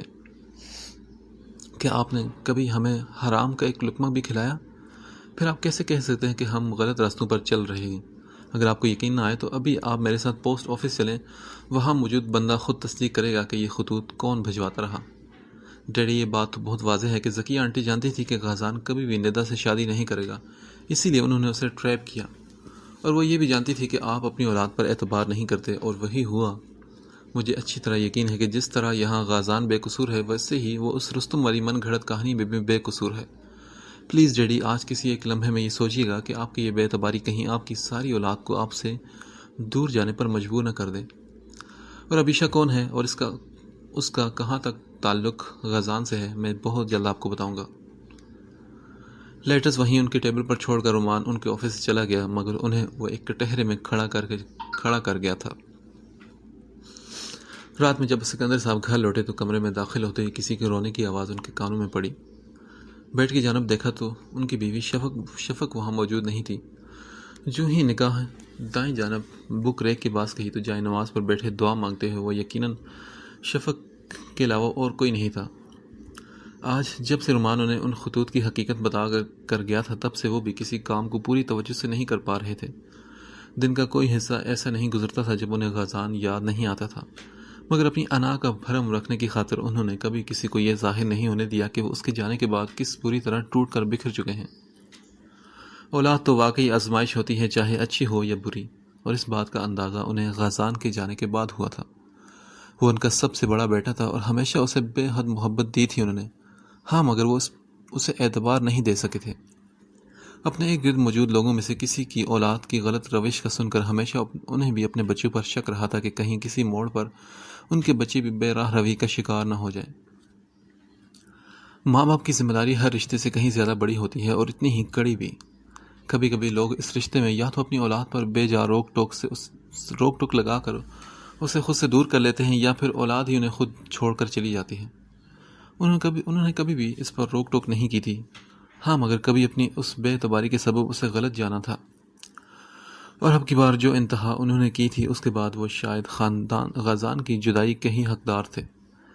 بیڈ پر بیٹھے لامتناہی سوچ انہوں نے اس بری طرح جکڑ رکھا تھا کہ انہیں پتہ ہی نہ چلا کہ شفق کب جائے نماز سے اٹھ کر ان کے سامنے آ کر بیٹھی تھی۔ سکندر، کھانا لاؤں آپ کے لیے؟ بیوی کی آواز پر انہوں نے چونک کر انہیں دیکھا۔ روتی ہوئی آنکھیں اور ان کی بے اعتباری نے نہ جانے کس کس کا نقصان کر دیا تھا، انہیں آج اندازہ ہوا۔ نہیں، مجھے بھوک نہیں، یہ کہتے ساتھ ہی اٹھ کر چینج کرنے چل دیے تو شفق نے دکھ سے انہیں دیکھا۔ کچھ دیر بعد وہ واپس آ کر بیڈ پر ان کے برابر لیٹے تو شفق خود کو کہنے سے روک نہ سکی، سکندر، وہ کہاں ہوگا؟ جہاں ہوگا انشاءاللہ خیری سے ہوگا۔ سکندر کی بات پر شفق نے حیرت سے ان کی جانب دیکھا، کیونکہ اس سے پہلے بھی 2 مرتبہ ان کے یہی سوال کرنے پر سکندر نے بہت بری طرح انہیں جھڑکا تھا، مگر آج سکندر، حیرت کی زیادتی کے بس وہ یہی کہہ سکی تھی۔ پھر وہ بولے، مجھے معاف کر دو شفق، میں نے نہ صرف اپنی اولاد بلکہ تم پر بھی بہت ظلم کیا۔ بچوں کو تو ماں باپ کے اعتبار کی سب سے زیادہ ضرورت ہوتی ہے، اور ہم بدقسمتی سے وہی نہ دے پائے۔ روپیہ پیسہ اور خالی خوری محبت تو سب کچھ نہیں ہوتی نا، جب اس میں اعتماد کے اور اعتبار کے رنگ نہ ملے ہوں۔ ہر رشتے میں اعتبار سب سے زیادہ اہم ہے، ورنہ ہر رشتہ کھوکھلا ہو جاتا ہے، اور یہ بات مجھے آج بہت اچھی طرح سمجھ آئی ہے۔ ان کی دکھ بھری آواز پر شفق کے رونے میں اضافہ ہوا تھا۔ سکندر نے محبت سے انہیں خود میں سمیٹ کر حوصلہ دیا، اور دل وہ تو لگتا تھا اب تبھی سنبھلے گا جب غازان کا پتہ چلے گا۔ آپ کے خیال میں یہ سب کوئی بھی ٹی وی چینل چلا دے گا یا پھر کوئی اخبار اس کی تشہیر کرے گا، وہ بھی رستم کے خلاف؟ وہ دونوں اس وقت رومان کی گاڑی میں تھے، اور رومان اسے علی کے اسی کزن نتاشا کے گھر چھوڑنے چاہ رہا تھا۔ راستے میں ابیشا نے اسے وہ ریکارڈنگ سنائی جو اس نے زنیرہ والے معاملے کی اپنے موبائل میں کی تھی۔ وہ ایک طرح کا زنیرہ کا رستم کے خلاف بیان تھا جسے ابیشا نے اپنے موبائل میں محفوظ کر لیا تھا۔ نتاشا سے بات کر کے بھی اس کا بیان لے کر پھر وہ یہ دونوں ریکارڈنگز اپنے اخبار اور پھر وہاں سے میڈیا پر چلانے کا ارادہ رکھتی تھی۔ ابیشا نے کہا، میرا نہیں خیال کہ وہ لوگ جو انسانیت کا دل میں درد رکھتے ہیں وہ کبھی بھی اس کو چلانے میں یا ہماری مدد کرنے سے انکار کریں گے۔ اللہ کرے ابیشا کہ ایسا ہی ہو، مگر آپ یہ سب کیوں کر رہی ہیں؟ بہت مرتبہ کا پوچھا جانے والا سوال آج پھر وہ جان بوجھ کر دہرا رہا تھا۔ ابیشا نظر چراتے ہوئے کہنے لگی، تم جانتے ہو رومان۔ اس کے سوال پر ابیشا خود کو مصروف ظاہر کرتی ہوئے اپنے نوٹ پیڈ پر کچھ لکھنے میں مصروف تھی۔ رومان نے اس کے ہاتھ سے پین چھین لیا تو وہ بولی، رومان تم جانتے ہو کہ یہ انسانیت ہے جس نے مجھے یہ سب کرنے پر مجبور کیا۔ صرف انسانیت؟ ہاں رومان، صرف انسانیت، اور پلیز میرا پین واپس کرو، اور جب میں کال کروں تو مجھے لینے آ جانا، اور ہاں فضول کی باتوں کو اپنے چھوٹے سے دماغ میں جگہ نہ ہی دو تو بہتر ہے۔ پین اس کے ہاتھ سے لیتی گاڑی رکنے پر نیچے اترتی ہی اسے چڑھا کر بولی تھی۔ پھر اس نے بیگ مضبوطی سے تھاما اور گاڑی کا دروازہ بند کر کے اپنے سامنے اس محل نما گھر کو دیکھا، اور دل میں دعا کی کہ اے اللہ میری مدد کرنا۔ اس نے کال بیل پر ہاتھ رکھا تو تھوڑی دیر بعد ہی ایک چوکیدار برآمد ہوا۔ جی کون؟ کیا نتاشا گھر پر ہے؟ میں اس کی یونیورسٹی میں پڑھتی تھی اور علی بھائی سے اس کا ایڈریس لیا ہے، کچھ نوٹس اس سے لینے ہیں، تو مہربانی کر کے آپ مجھے ان سے ملنے دیں۔ جو سوچ کر آئی تھی بڑے اعتماد سے وہی الفاظ اس نے بولے تھے۔ جی ٹھیک ہے، میں پوچھ کر آتا ہوں۔ یہ جان کر کے وہ گھر پر موجود ہے اس نے شکر ادا کیا تھا۔ علی کا حوالہ اس نے اس لیے دیا کہ نتاشا کو یقین ہو جائے کہ یونیورسٹی ہی کی کوئی لڑکی ہے۔ تھوڑی دیر بعد چوکیدار پھر سے دروازے پر آیا اور بولا، ٹھیک ہے بی بی، آپ آ جائیں اندر۔ اندر بلانے پر ابیشا کا دل خوشی سے اچھل اڑ پڑا تھا۔ اس نے خوش ہوتے دل کے ساتھ سوچا، چلو ایک کام تو ہوا۔ چوکیدار نے ڈرائنگ روم تک اس کی رہنمائی کی تھی۔ میڈم آپ اندر جا کر بیٹھیں، تب تک نتاشا بی بی آتی ہی ہوں گی۔ ابیشا خاموشی سے ڈرائنگ روم میں داخل ہو کر ایک صوفے پر بیٹھ گئی اور کچھ ہی دیر بعد لائٹ پنک کلر کے شلوار قمیض اور دوپٹے سے گلے میں سکارف لیے نتاشا گھر میں داخل ہوئی تھی۔ اس کے داخل ہوتے ہی ابیشا اپنی جگہ سے اٹھ کھڑی ہوئی اور سامنے کھڑی لڑکی کو نتاشا نے اجنبیت سے دیکھا۔ السلام علیکم کیسی ہیں نتاشا؟ میں ابیشا ہوں، آپ کی یونیورسٹی فیلو۔ اس نے آگے بڑھ کر ہاتھ آگے کیا۔ اجنبیت کی دیوار بھی تو گرانی تھی نا۔ وعلیکم السلام، پلیز بیٹھیں۔ نتاشا نے ہاتھ ملاتے ساتھ ہی ابیشا کو بیٹھنے کا اشارہ کیا اور پھر پوچھا، جی میں آپ کی کیا مدد کر سکتی ہوں؟ نتاشا، مجھے علی بھائی سے پتہ چلا کہ آپ نے انگلش میں ماسٹر کیا ہے، میں بھی کرنے کا ارادہ رکھتی ہوں، تو بس اس کے لیے آپ کی مدد چاہیے۔ آپ کے پاس اگر کوئی نوٹس وغیرہ ہوں تو مہربانی کر کے آپ مجھے دے دیں تو مجھے آسانی ہو جائے گی۔ ابیشا نے ایسے کہا جیسے اس کا آنے کا واقعی مقصد یہی ہو۔ نہیں سوری، میرے پاس تو کوئی نوٹس نہیں، میں تو سب جلا چکی ہوں۔ ابیشا کی باتوں پر اس کے چہرے پر پھیلنے والے سائے سے اسے لگا تھا کہ جیسے نتاشا یونیورسٹی کا ذکر سنتے ہی خوف کا شکار ہو رہی ہوں۔ یکدم تلخ لہجے میں اس کے الفاظ ابیشا کو اپنی بات کرنے کے لیے بہترین موقع لگے تھے۔ کیوں نتاشا، ایسا کیا ہوا ہے؟ آئی ایم سوری، مگر میں آپ کو کچھ بھی بتانا ضروری نہیں سمجھتی۔ وہ ابیشا سے مخاطب ہوئی اور ساتھ ہی بولی، اور معذرت کہ میں آپ کی کوئی مدد نہیں کر سکتی، بہتر ہے کہ آپ کسی اکیڈمی سے پتہ کر لیں، شکریہ۔ بے حد روڈ انداز میں کہتے ساتھ ہی وہ جو ہی اٹھ کر جانے لگی تو ابیشا کی آواز نے اس کے قدم وہیں روک لیے۔ ٹھیک ہے نتاشا، وہ تو میں یقیناً لے لوں گی، مگر آپ کی ایک امانت آپ کو لوٹانے آئی ہوں، افسوس کہ آپ وہ نہیں جلا سکی۔ ابیشا نے کچھ جتاتی نظروں سے اسے دیکھتے ہی ساتھ ہی اپنے بیگ سے وہ دوپٹہ اور بریسلٹ نکالا جو اس رات نہ جانے کس کی زندگی میں کیا حشر برپا کر گیا تھا۔ نتاشا تو پھٹی پھٹی آنکھوں سے وہ دونوں چیزیں دیکھ رہی تھی. کون ہو تم؟ خوف زدہ لہجے میں پوچھے جانے والے سوال پر ایک مہربان سی مسکراہٹ ابیشا کے چہرے پر آئی تھی. میں تمہاری مددگار ہوں. ابیشا کے کہنے پر نتاشا مرے مرے قدموں سے واپس اسی جگہ آ کر دھم سے صوفے پر بیٹھی تھی جیسے سب کچھ ہار آئی ہو. تم کیا جانتی ہو اس بارے میں؟ ہاں، اور یہ سب تمہیں کہاں سے ملا؟ کچھ دیر کی خاموشی کے بعد نتاشا نے ہچکچاتے ہوئے ابیشا سے پوچھا جو مسلسل نظریں چرا رہی تھی. میں تمہیں سب کچھ بتاؤں گی نتاشا، اور وہ سب سنوں گی بھی جو اس رات وہاں لائبریری میں ہوا، مگر صرف ایک سوال کا جواب دے دو، پھر جو کہوں گی وہ بتاؤں گی. ابیشا کی بات پر اس نے لمحے بھر کو ابیشا کو دیکھا اور پھر بولی، ہاں پوچھو. نتاشا، تمہیں برباد کرنے والا کون تھا اور تمہیں بچانے والا کون تھا؟ ابیشا نے ٹھہر کر ایک ایک لفظ پر زور دے کر وہ سوال پوچھا. پلیز آہستہ بولیں آپ. وہ خوف سے دروازے کی جانب دیکھتے ہوئے کپکپاتی آواز میں بولی تھی. مجھے نہیں پتا کہ تم کیا کہہ رہی ہو. ہاں. اپنی آواز کو مضبوط بناتے ہوئے ہر حقیقت سے مکرنے کی کوشش کر رہی تھی. ابیشا نے کہا، ٹھیک ہے، پھر میں یہ دونوں چیزیں اور تمہاری اس ویڈیو کے جس میں تم نے یہ پہن رکھی تھی تمہارے منگیتر کو دے دیتی ہوں تاکہ وہی تم سے کچھ پوچھ لے. ابیشا نے دوپٹہ اور بریسلٹ اٹھاتے ہوئے لاپرواہ انداز میں اسے اتنی کڑی دھمکی دی جسے سن کر نتاشا کانپ اٹھی. پلیز رکو، میں سب بتاتی ہوں. ابیشا کے بازو کو اپنے ہاتھوں میں تھامتے ہوئے التجائی لہجے میں بولی اور کہا، رستم، اس دن مجھے رستم نے برباد کرنے کی کوشش کی اور غزان نے آ کر مجھے بچایا تھا. اس کے کہنے پر ابیشا نے گہری سانس خارج کرتے ہوئے آنکھیں بند کی. ایسے لگا جیسے اندر باہر ہر وہ زخم جو غزان کی تذلیل کے سبب اس کی روح پر لگا تھا اس پر کسی نے پھائے رکھ دی ہوں. پھر آنکھیں کھول کر وہ پیچھے ہو کر بیٹھی اور نتاشا کے ہاتھ اپنے ہاتھ میں لیے اور بولی، یہ سب کیوں اور کس لیے کیا رستم نے؟ ابیشا نے اپنے سوالوں کا سلسلہ شروع کیا تو نتاشا نے کہا، تم ایسا کرو کہ میرے کمرے میں ہی چلو، یہاں کوئی بھی گزرتا ہو ہماری بات سن سکتا ہے، اور میری فیملی میں اس بات کی بھنک بھی ابھی کسی کو نہیں پڑی، پلیز. اس نے یکدم کھڑے ہوتے ابیشا کو اپنے ہمراہ آنے کا اشارہ کیا. نتاشا کے کمرے میں آتے ہی اس نے پہلے کمرے کو لاک کیا کہ کہیں کوئی اچانک بھی یہاں نہ آ جائے. پھر وہ اس کے سامنے سر جھکا کر بیٹھ گئی اور پھر نتاشا نے بولنا شروع کیا. رستم جیسے اوباش جنہیں حرام کی کمائیاں منہ کو لگی ہوں وہ کبھی بھی یہ نہیں دیکھتے کہ وہ جو کام کرنے چلے ہیں وہ کسی کے خاندان کو کس حد تک نقصان پہنچا سکتا ہے. نہ جانے ایک وقت میں وہ کتنے افیئر چلاتا ہے اور سب کو ایک جیسا سمجھتا ہے، اور اگر کہیں کوئی لڑکی اسے اس کے مزاج کے مطابق نہ ملے تو پھر غلط طریقے سے اسے حاصل کرنے کی کوشش کرتا ہے. میرے ساتھ بھی ایسا ہی ہوا. غلطی سے میں ڈیڈی کے ساتھ ایک منسٹر کے بیٹے کی شادی میں چلی گئی تھی اور وہیں یہ گھٹیا شخص بھی آیا ہوا تھا. اس نے مجھے دیکھا اور پاگل ہو گیا. اسی دن اس نے کھانے کے ٹائم مجھ سے بات چیت کرنے کی کوشش کی، مگر مجھے تو پہلے سے اس کی شہرت کا پتہ تھا، لہٰذا میں نے اس سے کڑے انداز میں بات کی تاکہ وہ خود ہی انسلٹ سمجھ کر میرا پیچھا چھوڑ دے. مگر وہ تو جیسے اور بھی پیچھے پڑ گیا.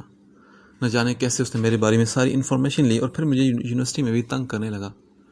میں نے اسے اچھا خاصا ڈرایا بھی تھا، اپنے ڈیڈی کا بتایا، اپنے فیانسی تک کا بتایا، مگر وہ تو جیسے بالکل ڈھیٹ بن چکا تھا. اس پر کسی چیز کا کوئی اثر نہ ہوا، بس وہ یہی کہتا کہ ایک مرتبہ مجھ سے اکیلے میں مل لو. میں نہیں جانتی کہ فنکشن کی رات کیسے وہ لائبریری کھلی تھی. شاید اس نے غزان کو لائبریری کھلی رکھنے کا کہتے سن لیا تھا. میں فنکشن والی رات شام کو لائبریری کے ساتھ والی کلاس میں اپنا کیمرہ اور بیگ رکھ چکی تھی. میرے ساتھ میری اور فرینڈز کی بھی چیزیں وہیں تھیں اور ہم نے سوچا کہ یہیں رکھ دیتے ہیں، واپسی پر لے لیں گے. اب پورے فنکشن میں کہاں اٹھائی پھریں گے یہ سب چیزیں.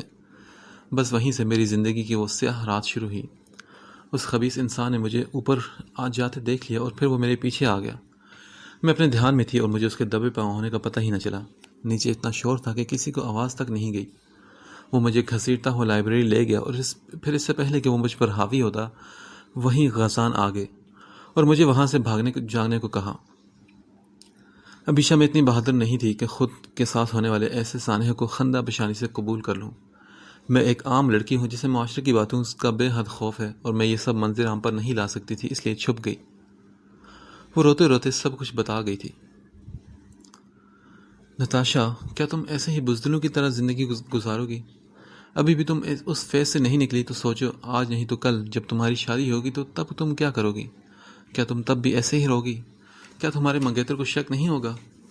تم اس لیے ابھی تک خود کو سنبھال نہیں پا رہی کیونکہ تم بزدلوں کی طرح یوں منہ چھپا کر بیٹھ گئی ہو، کیونکہ تم نے سزا دلوانے کے والے کے اور کیونکہ تم نے قصوروار کو سزا دلوانے کے لیے کچھ نہیں کیا، کیونکہ ایک بے گناہ شخص کو گناہ گار بنانے کا قصور تمہارے سر ہے، اور جب تک تم خود آگے بڑھ کر رستم کا اصل چہرہ دنیا کے سامنے نہیں لاؤ گی تم کبھی بھی نارمل زندگی نہیں گزار سکتی۔ یہ ڈر اور یہ ناگ ہمیشہ تمہارے سر پر منڈلائے گا کہ کہیں تمہارے منگیتر کو کچھ پتہ نہ چل جائے، اور اس طرح تم کبھی بھی پرسکون زندگی نہیں گزار سکتی نتاشا۔ ابیشا کی حقیقت بتانے پر وہ نظریں چرا گئی اور پھر بولی، تمہارے خیال میں ہمارا معاشرہ اور وہ لوگ اتنے کھلے دل کے ہیں کہ پھر مجھے قبول کریں گے؟ حالانکہ میرے دامن پر کوئی داغ نہیں لگ سکا، مگر پھر بھی میرے منظر عام پر آتے ہی نہ جانے کون کون کیا بولے گا۔ میں کس کس کو اپنے پاک دامن ہونے کا ثبوت دوں گی؟ ہاں، کس کس کو یہ بتاؤں گی کہ رستم کو اس رات غازان نے اپنے ارادوں میں کامیاب نہیں ہونے دیا؟ اور کیا ارسل میرا منگیتر مجھے قبول کر لے گا اس سب کے بعد؟ نتاشا خود کلامی کے سے انداز میں اپنا ہر خدشہ، ہر خوف ابیشا پر ظاہر کر رہی تھی۔ پھر ابیشا نے کہا، نتاشا مجھے لوگوں کا تو نہیں پتا، لیکن اگر تمہارے گھر والوں کو تم پر اعتبار ہے اور تمہارا منگیتر تم سے سچی محبت کرتا ہے تو پھر انہیں اس بات سے کوئی غرض نہیں ہونی چاہیے کہ دنیا کیا کہتی ہے۔ انہیں تمہارے کہے پر یقین کرنا چاہیے، اور کچھ رشتوں میں تو کبھی کبھی وضاحت کی ضرورت بھی نہیں ہوتی۔ آپ کسی پر اعتماد کرتے ہیں تو اس کے بن کہیں آپ کو پتا ہوتا ہے کہ یہ شخص جھوٹا نہیں۔ میں بس تمہیں اتنا ہی کہوں گی کہ تمہاری خاموشی کہیں کسی بے قصور کے لیے عمر بھر کی سزا نہ بن جائے، اور جو قصوروار ہے وہ تمہاری اس خاموشی اور لا تعلقی کے سبب نہ جانے اور کتنی نتاشا جیسی لڑکیوں کو اپنی ہوس کا نشانہ نہ بنا جائے۔ تم جانتی ہو کہ تمہاری اس چپ کے سبب وہ شخص جس نے تمہیں اس درندے سے بچا کر نیکی کی، پچھلے کتنے ماہ سے اپنی اس نیکی کا خمیازہ بھگت رہا ہے، جسے اس کے گھر والوں نے اکیلا کر دیا، اور وہ دیار غیر میں نہ جانے کہاں کہاں کی خاک چھانتا پھر رہا ہے۔ تمہاری وجہ سے وہ اپنوں کی نظر میں معتوب ٹھہرا اور اپنے گھر اور حتیٰ کہ اپنے ملک سے بھی دور جا چکا ہے۔ اس کا کیا قصور تھا نتاشا؟ اور یاد رکھنا نتاشا کہ ان سب کے پیچھے تم بھی قصوروار ہوگی، کیونکہ اللہ تعالیٰ نے ظلم کو روکنے کے لیے 3 درجے بتائے ہیں، ہاتھ، زبان اور پھر دل۔ تم باقی 2 نہ کرو، مگر زبان سے اس کے خلاف گواہی دے کر اللہ کے سامنے تو معتبر بن جاؤ۔ یہاں اگر نہیں تو وہاں اس دنیا میں تو اللہ تم سے پوچھے گا نا کہ ایک بے قصور تمہاری خاموشی کی بھیڑ چڑھ گیا تھا اور ایک ظالم تمہاری خاموشی کے سبب ظلم و ستم کرتا رہا۔ تب بتاؤ نتاشا، تم اللہ کو کیا جواب دو گی؟ ہاں، یا تب بھی تم خاموش رہو گی؟ مگر وہاں تو خاموشی نہیں چلے گی نا، یا سزا یا جزا، تو پھر جزا والوں میں کیوں نہ شمار کرواؤ تم اپنا؟ ہاں۔ ابیشا کا ایک ایک لفظ اسے سوچو کے گرداب میں لے جا رہا تھا۔ کیا کرے کیا نہ کرے، اس کی کشمکش بڑھتی جا رہی تھی۔ اسے خاموش دیکھ کر ابیشا نے گہرا سانس کھینچا اور پھر اپنے بیگ سے کچھ چیزیں نکال کر اس کی جانب بڑھائی۔ یہ لو، یہ میرا نمبر ہے، جب بھی تم یہ سمجھو کہ دل کا بوجھ بڑھ چکا ہے اور اسے اتارنے کا خیال ہو تو مجھے کال کر دینا، میں تمہارے فون کا انتظار کروں گی۔ اور ہاں، اگر ارسل کو تم سے سچی محبت ہے تو نہ صرف وہ تمہاری بات سنے گا بلکہ وہ تمہارا ساتھ بھی دے گا۔ محبت مشکل میں آپ کو کبھی اکیلا نہیں چھوڑتی، یہ بات یاد رکھنا۔ یہ کہتے ساتھ اس نے قدم باہر کی جانب بڑھائے تھے اور ساتھ ہی رومان کو آنے کا میسج بھی کر دیا تھا۔ 3 مہینے بعد روزانہ کی طرح آج بھی وہ اپنا موبائل صبح سے اب تک نہ جانے کتنی مرتبہ چیک کر چکی تھی۔ شام کے سائے گہرے پڑ رہے تھے اور جلدی جلدی کام سمیٹ کر اس نے گھر جانے کا ارادہ باندھ دیا تھا۔ وہ اپنی فائلز بیگ میں ڈال ہی رہی تھی کہ ایک دم موبائل کی آواز گونجی۔ ہاتھ بڑھا کر اس نے فون اٹھایا تو کوئی انجان نمبر تھا، پھر بھی اسے اٹھانا اس کی مجبوری تھی۔ اپنے مخصوص لہجے میں اسے سلام کیا۔ السلام علیکم۔ وعلیکم السلام، آپ ابیشا بات کر رہی ہو؟ دوسری جانب کوئی لڑکی تھی۔ ابیشا کا دل اچانک بے حد زور سے دھڑکا۔ جی، مگر آپ؟ اس کا دل مسلسل ایک ہی نام کا ورد کرنے لگا تھا، نتاشا۔ میں نتاشا ہوں، ابھی اور اسی وقت تم سے ملنا چاہتی ہوں۔ جگہ کا انتخاب تم خود کر لو۔ مسکراتے لہجے میں اپنا تعارف کرواتے ہوئے جو کچھ اس نے کہا، پچھلے 3 ماہ سے ابیشا اسی کے انتظار میں تھی۔ ایک ریسٹورنٹ کا نام بتاتے ابیشا کے ہاتھ کانپ رہے تھے۔ اس نے تیزی سے باقی کی چیزیں بھی سمیٹی، موبائل اٹھایا اور آفس سے باہر آ کر کیب کروا لی۔ ڈرائیور کو اسی ریسٹورنٹ کو بتایا جس کا نام کچھ دیر پہلے نتاشا کو بتایا تھا، اب اس کے لیے ایک ایک لمحہ انتظار کرنا مشکل لگ رہا تھا۔ 20 منٹ بعد وہ دونوں ریسٹورنٹ میں ایک دوسرے کے آمنے سامنے تھی۔ کیسی ہو؟ نتاشا نے چہرے پر مسکراہٹ سے جاتے اس سے پوچھا تو وہ بولی، بہت لمبا انتظار کروایا تم نے نتاشا۔ ابیشا نے بھی ہلکی سی مسکراہٹ کے ساتھ جواب دیا تو نتاشا بولی، ہاں یہ سب آسان نہیں تھا۔ تمہارے جانے کے بعد ایک ایک لفظ بہت دن تک مجھے تنگ کرنے لگا۔ پھر اللہ سے میں نے بے حد مدد مانگی، دعا کی، اور نہ جانے کیسے اللہ نے مجھے حوصلہ دیا۔ میں شروع سے ہی اپنے پاپا کے زیادہ قریب رہی ہوں، تو بس سوچا کہ سب سے پہلے انہیں اس راز میں شریک کروں۔ انجام کی میں نے پرواہ کرنی چھوڑ دی تھی۔ پاپا نے بہت تحمل سے سب کچھ سنا، مگر پھر بہت دنوں نے جیسے چپ سی لگ گئی اور مجھے لگا کہ میں نے بہت بڑی غلطی کر دی ہے۔ کچھ دن یوں ہی رہا اور پھر ایک دن پاپا نے ارسل کو گھر بلایا۔ وہ دونوں اسٹڈی میں چلے گئے اور تھوڑی دیر بعد مجھے بھی وہیں بلوا لیا۔ ڈیڈی نے وہ سب باتیں مجھے ارسل کے سامنے دہرانے کو کہا، اور ابیشا مجھے لگا کہ آج میرے رشتے کا یا تو آر ہوگا یا پار۔ مگر پھر بھی میں نے ہمت کی اور ارسل کو بھی سب بتا دیا۔ مگر تم نے صحیح کہا تھا ابیشا، اگر اس سے مجھ سے محبت ہے تو وہ میرا ساتھ دے گا۔ اپنے لب بھیج کر آنکھوں میں ابھرنے والے آنسو بڑی مشکل سے نتاشا نے پیچھے دھکیلے تھے۔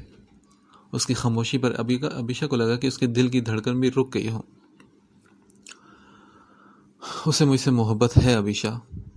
ارسل نے مجھ پر کوئی الزام عائد نہیں کیا۔ وہ میرے بار بار یہ کہنے پر بھی غصہ ہوا کہ میرا دامن صاف ہے۔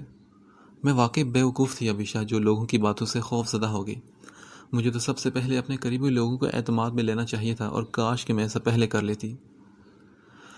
بہرحال یہ بہت سارے دن میں نے اسی لیے لگائے کہ سب فیملی کو میں نے انوالو کیا ہے، اور اب میں میڈیا، اخبار، ہر جگہ پر اپنا بیان دینے کو تیار ہوں۔ جہاں تم کہو، مجھے اب کسی رستم کا خوف نہیں، خدا کی قسم کوئی خوف نہیں۔ ابیشا کے ہاتھ پر ہاتھ رکھتے اس نے اپنی بات کا یقین دلایا۔ بہت شکریہ نتاشا، تم سوچ بھی نہیں سکتی کہ تم نے مجھے کتنی بڑی خوشی دی ہے۔ سمجھو کسی بے گناہ کو بچا کر نہ جانے تم نے کتنی نیکیاں اپنی قسمت میں لکھوا لی ہیں۔ 1-2 دن میں تمہارا بیان لوں گی، اور اس سے پہلے مجھے اپنے باس سے یہ بیان چھپوانے کے لیے اجازت لینی ہے۔ میں ہر ثبوت لے کر پھر رستم کو میڈیا پر ہائی لائٹ کروں گی، اور ساتھ ہی ساتھ اس کے خلاف کیس کروں گی، تمہاری اور ایک اور لڑکی کی جانب سے جو اس کی ہوس کا نشانہ بنی ہوئی تھی۔ بالکل ابیشا، جب تم کہو میں تیار ہوں۔ اگلے دن اس نے سب سے پہلا کام اپنے باس ارشاد صاحب سے ملنے کا کیا تھا۔ پہلے انہیں میسج کر کے تسلی کی کہ وہ فری ہیں، اور ان کا ہاں میں جواب ملتے ہی وہ ان کے آفس کی جانب گئی۔ میں آئی کم ان سر؟ اجازت ملتے ہی اندر داخل ہوئی تو انہوں نے کہا، بیٹھو بیٹا۔ سر شکریہ، مگر مجھے آپ کی ایک مدد چاہیے۔ کہو بیٹا، جس حد تک ہو سکا میں تمہاری مدد ضرور کروں گا۔ ان کے یقین دلاتے ہی وہ سب بتاتی چلی گئی، زنیرہ، رستم، غازان اور نتاشا کے بارے میں وہ سب کچھ جو اس نے ابھی تک معلوم کیا تھا۔ سر میں چاہتی ہوں کہ ہم ان کے بارے میں نہ صرف اپنے اخبار میں چھاپیں بلکہ اس سب کو میڈیا کے چینلز پر بھی لائیں۔ آپ کے بہت سے جاننے والے ہیں سر، پلیز انکار مت کیجیے گا۔ ابیشا نے ایک آس سے امید سے ان کی جانب دیکھا، جو ہونٹوں پر ہاتھ کی مٹھی بنائے گہری سوچ میں تھے۔ ابیشا، میں تمہاری مدد ضرور کروں گا، کیونکہ اس کے باپ کی طرف میرا بہت حساب ہے جو اسے چکانا ہوگا، اور اس سے بہترین موقع میرے لیے اور کوئی نہیں۔ ان کی بات پر ابیشا نے الجھ کر انہیں دیکھا تو وہ بولے، ہاں ابیشا، کچھ سال پہلے ایک بہت بڑی رقم خرد برد کرنے پر میں نے اس کے باپ کے خلاف آواز اٹھائی تھی اور اپنے اخبار میں ساری تفصیل چھاپی تھی،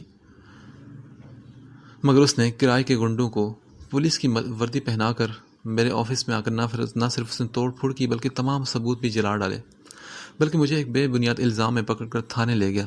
وہاں بھی بہت سے ان کے حامی بیٹھے تھے۔ وہاں ایک رات مجھے اندر بند رکھا اور کچھ مار بھی لگائی، اور پھر اگلے دن مجھے چھوڑ دیا۔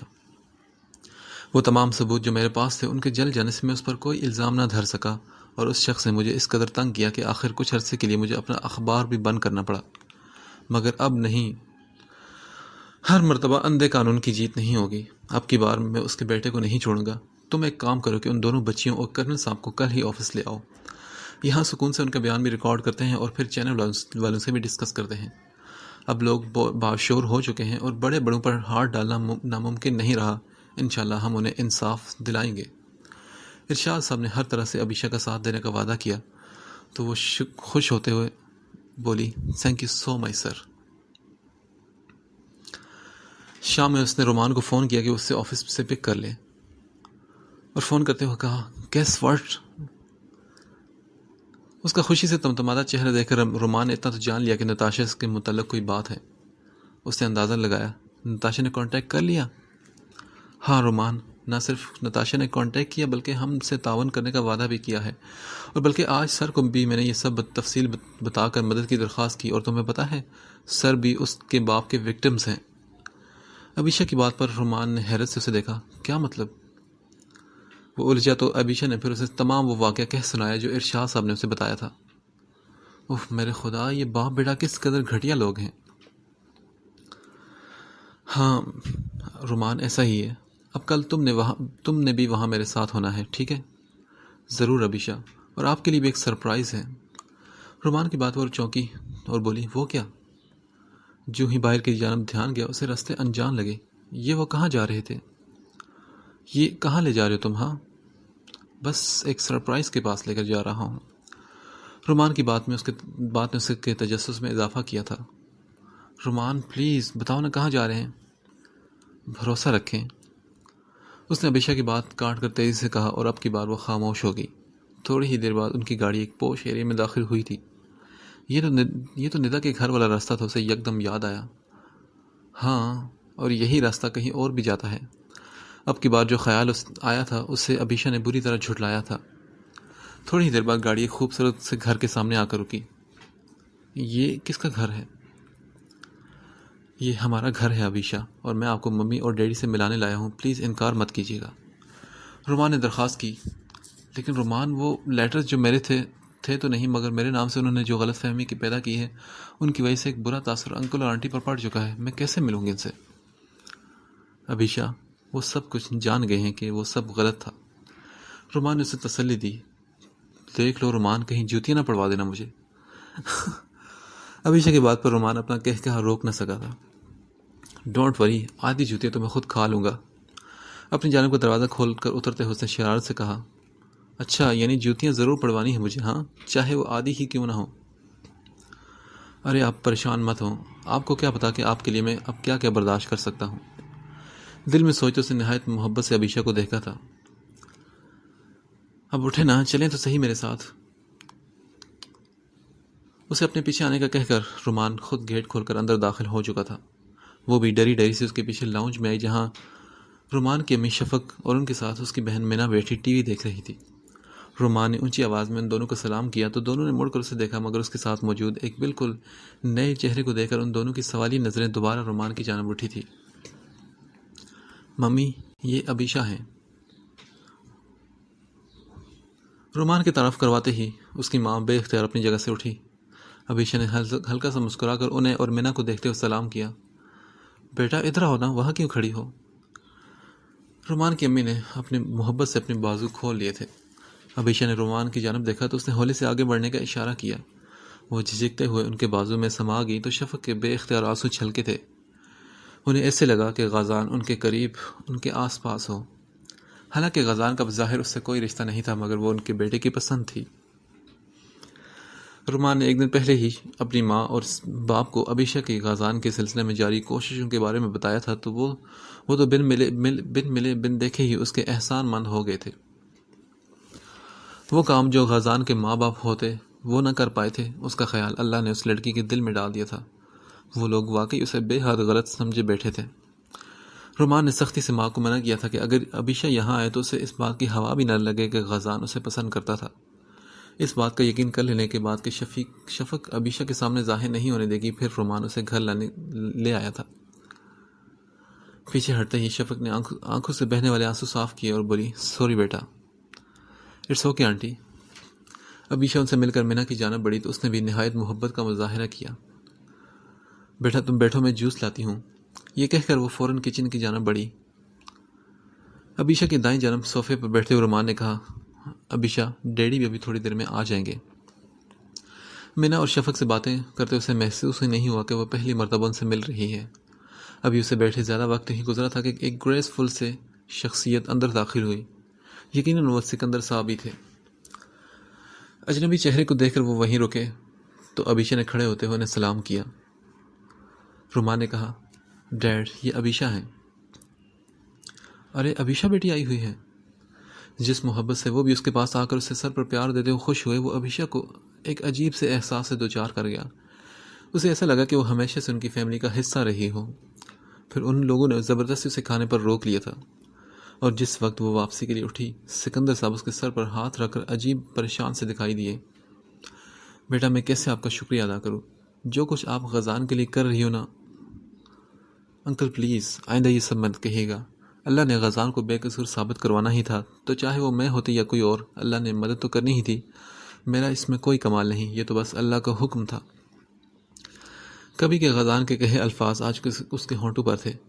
واقعی اللہ نے جب انسان کی مدد کروانی ہوتی ہے تو وہ یہ نہیں دیکھتا کہ کوئی اس کا اپنا ہے یا اجنبی۔ وہ ایسی جگہوں اور ان لوگوں سے اپنے بندوں کی مدد کرواتا ہے جو ہمارے وہم و گمان میں بھی نہیں ہوتے۔ اللہ تمہیں بہت خوش رکھے بیٹا۔ رومان کی امی جو پاس ہی کھڑی تھی، اس کی بات سن کر اسے پیار کرتے ہوئے بولی تھی۔ نہ جانے کب اور کیسے، مگر رومان کی درخواست کے بعد غزان نے اس سے کانٹیکٹ ختم نہیں کیا تھا۔ نہ صرف یہ بلکہ جلد ہی اسے اپنا سیل نمبر بھی دیا تھا۔ ہاں، مگر گھر میں سے کسی اور سے بات کرنے سے اس نے سختی سے منع کر دیا۔ رومان نے ابیشا کو بتا دیا تھا کہ وہ مسلسل غزان سے رابطے میں ہے۔ وہ اب چاہتا تھا کہ وہ غزان کو ابیشا کی ان سب کوششوں کے بارے میں بتائے، مگر ابیشا نے اسے سختی سے منع کیا اور کہا کہ اگر اس سب کی ذرا سی بھی اطلاع غزان تک گئی تو میں اس سب یہیں چھوڑ دوں گی۔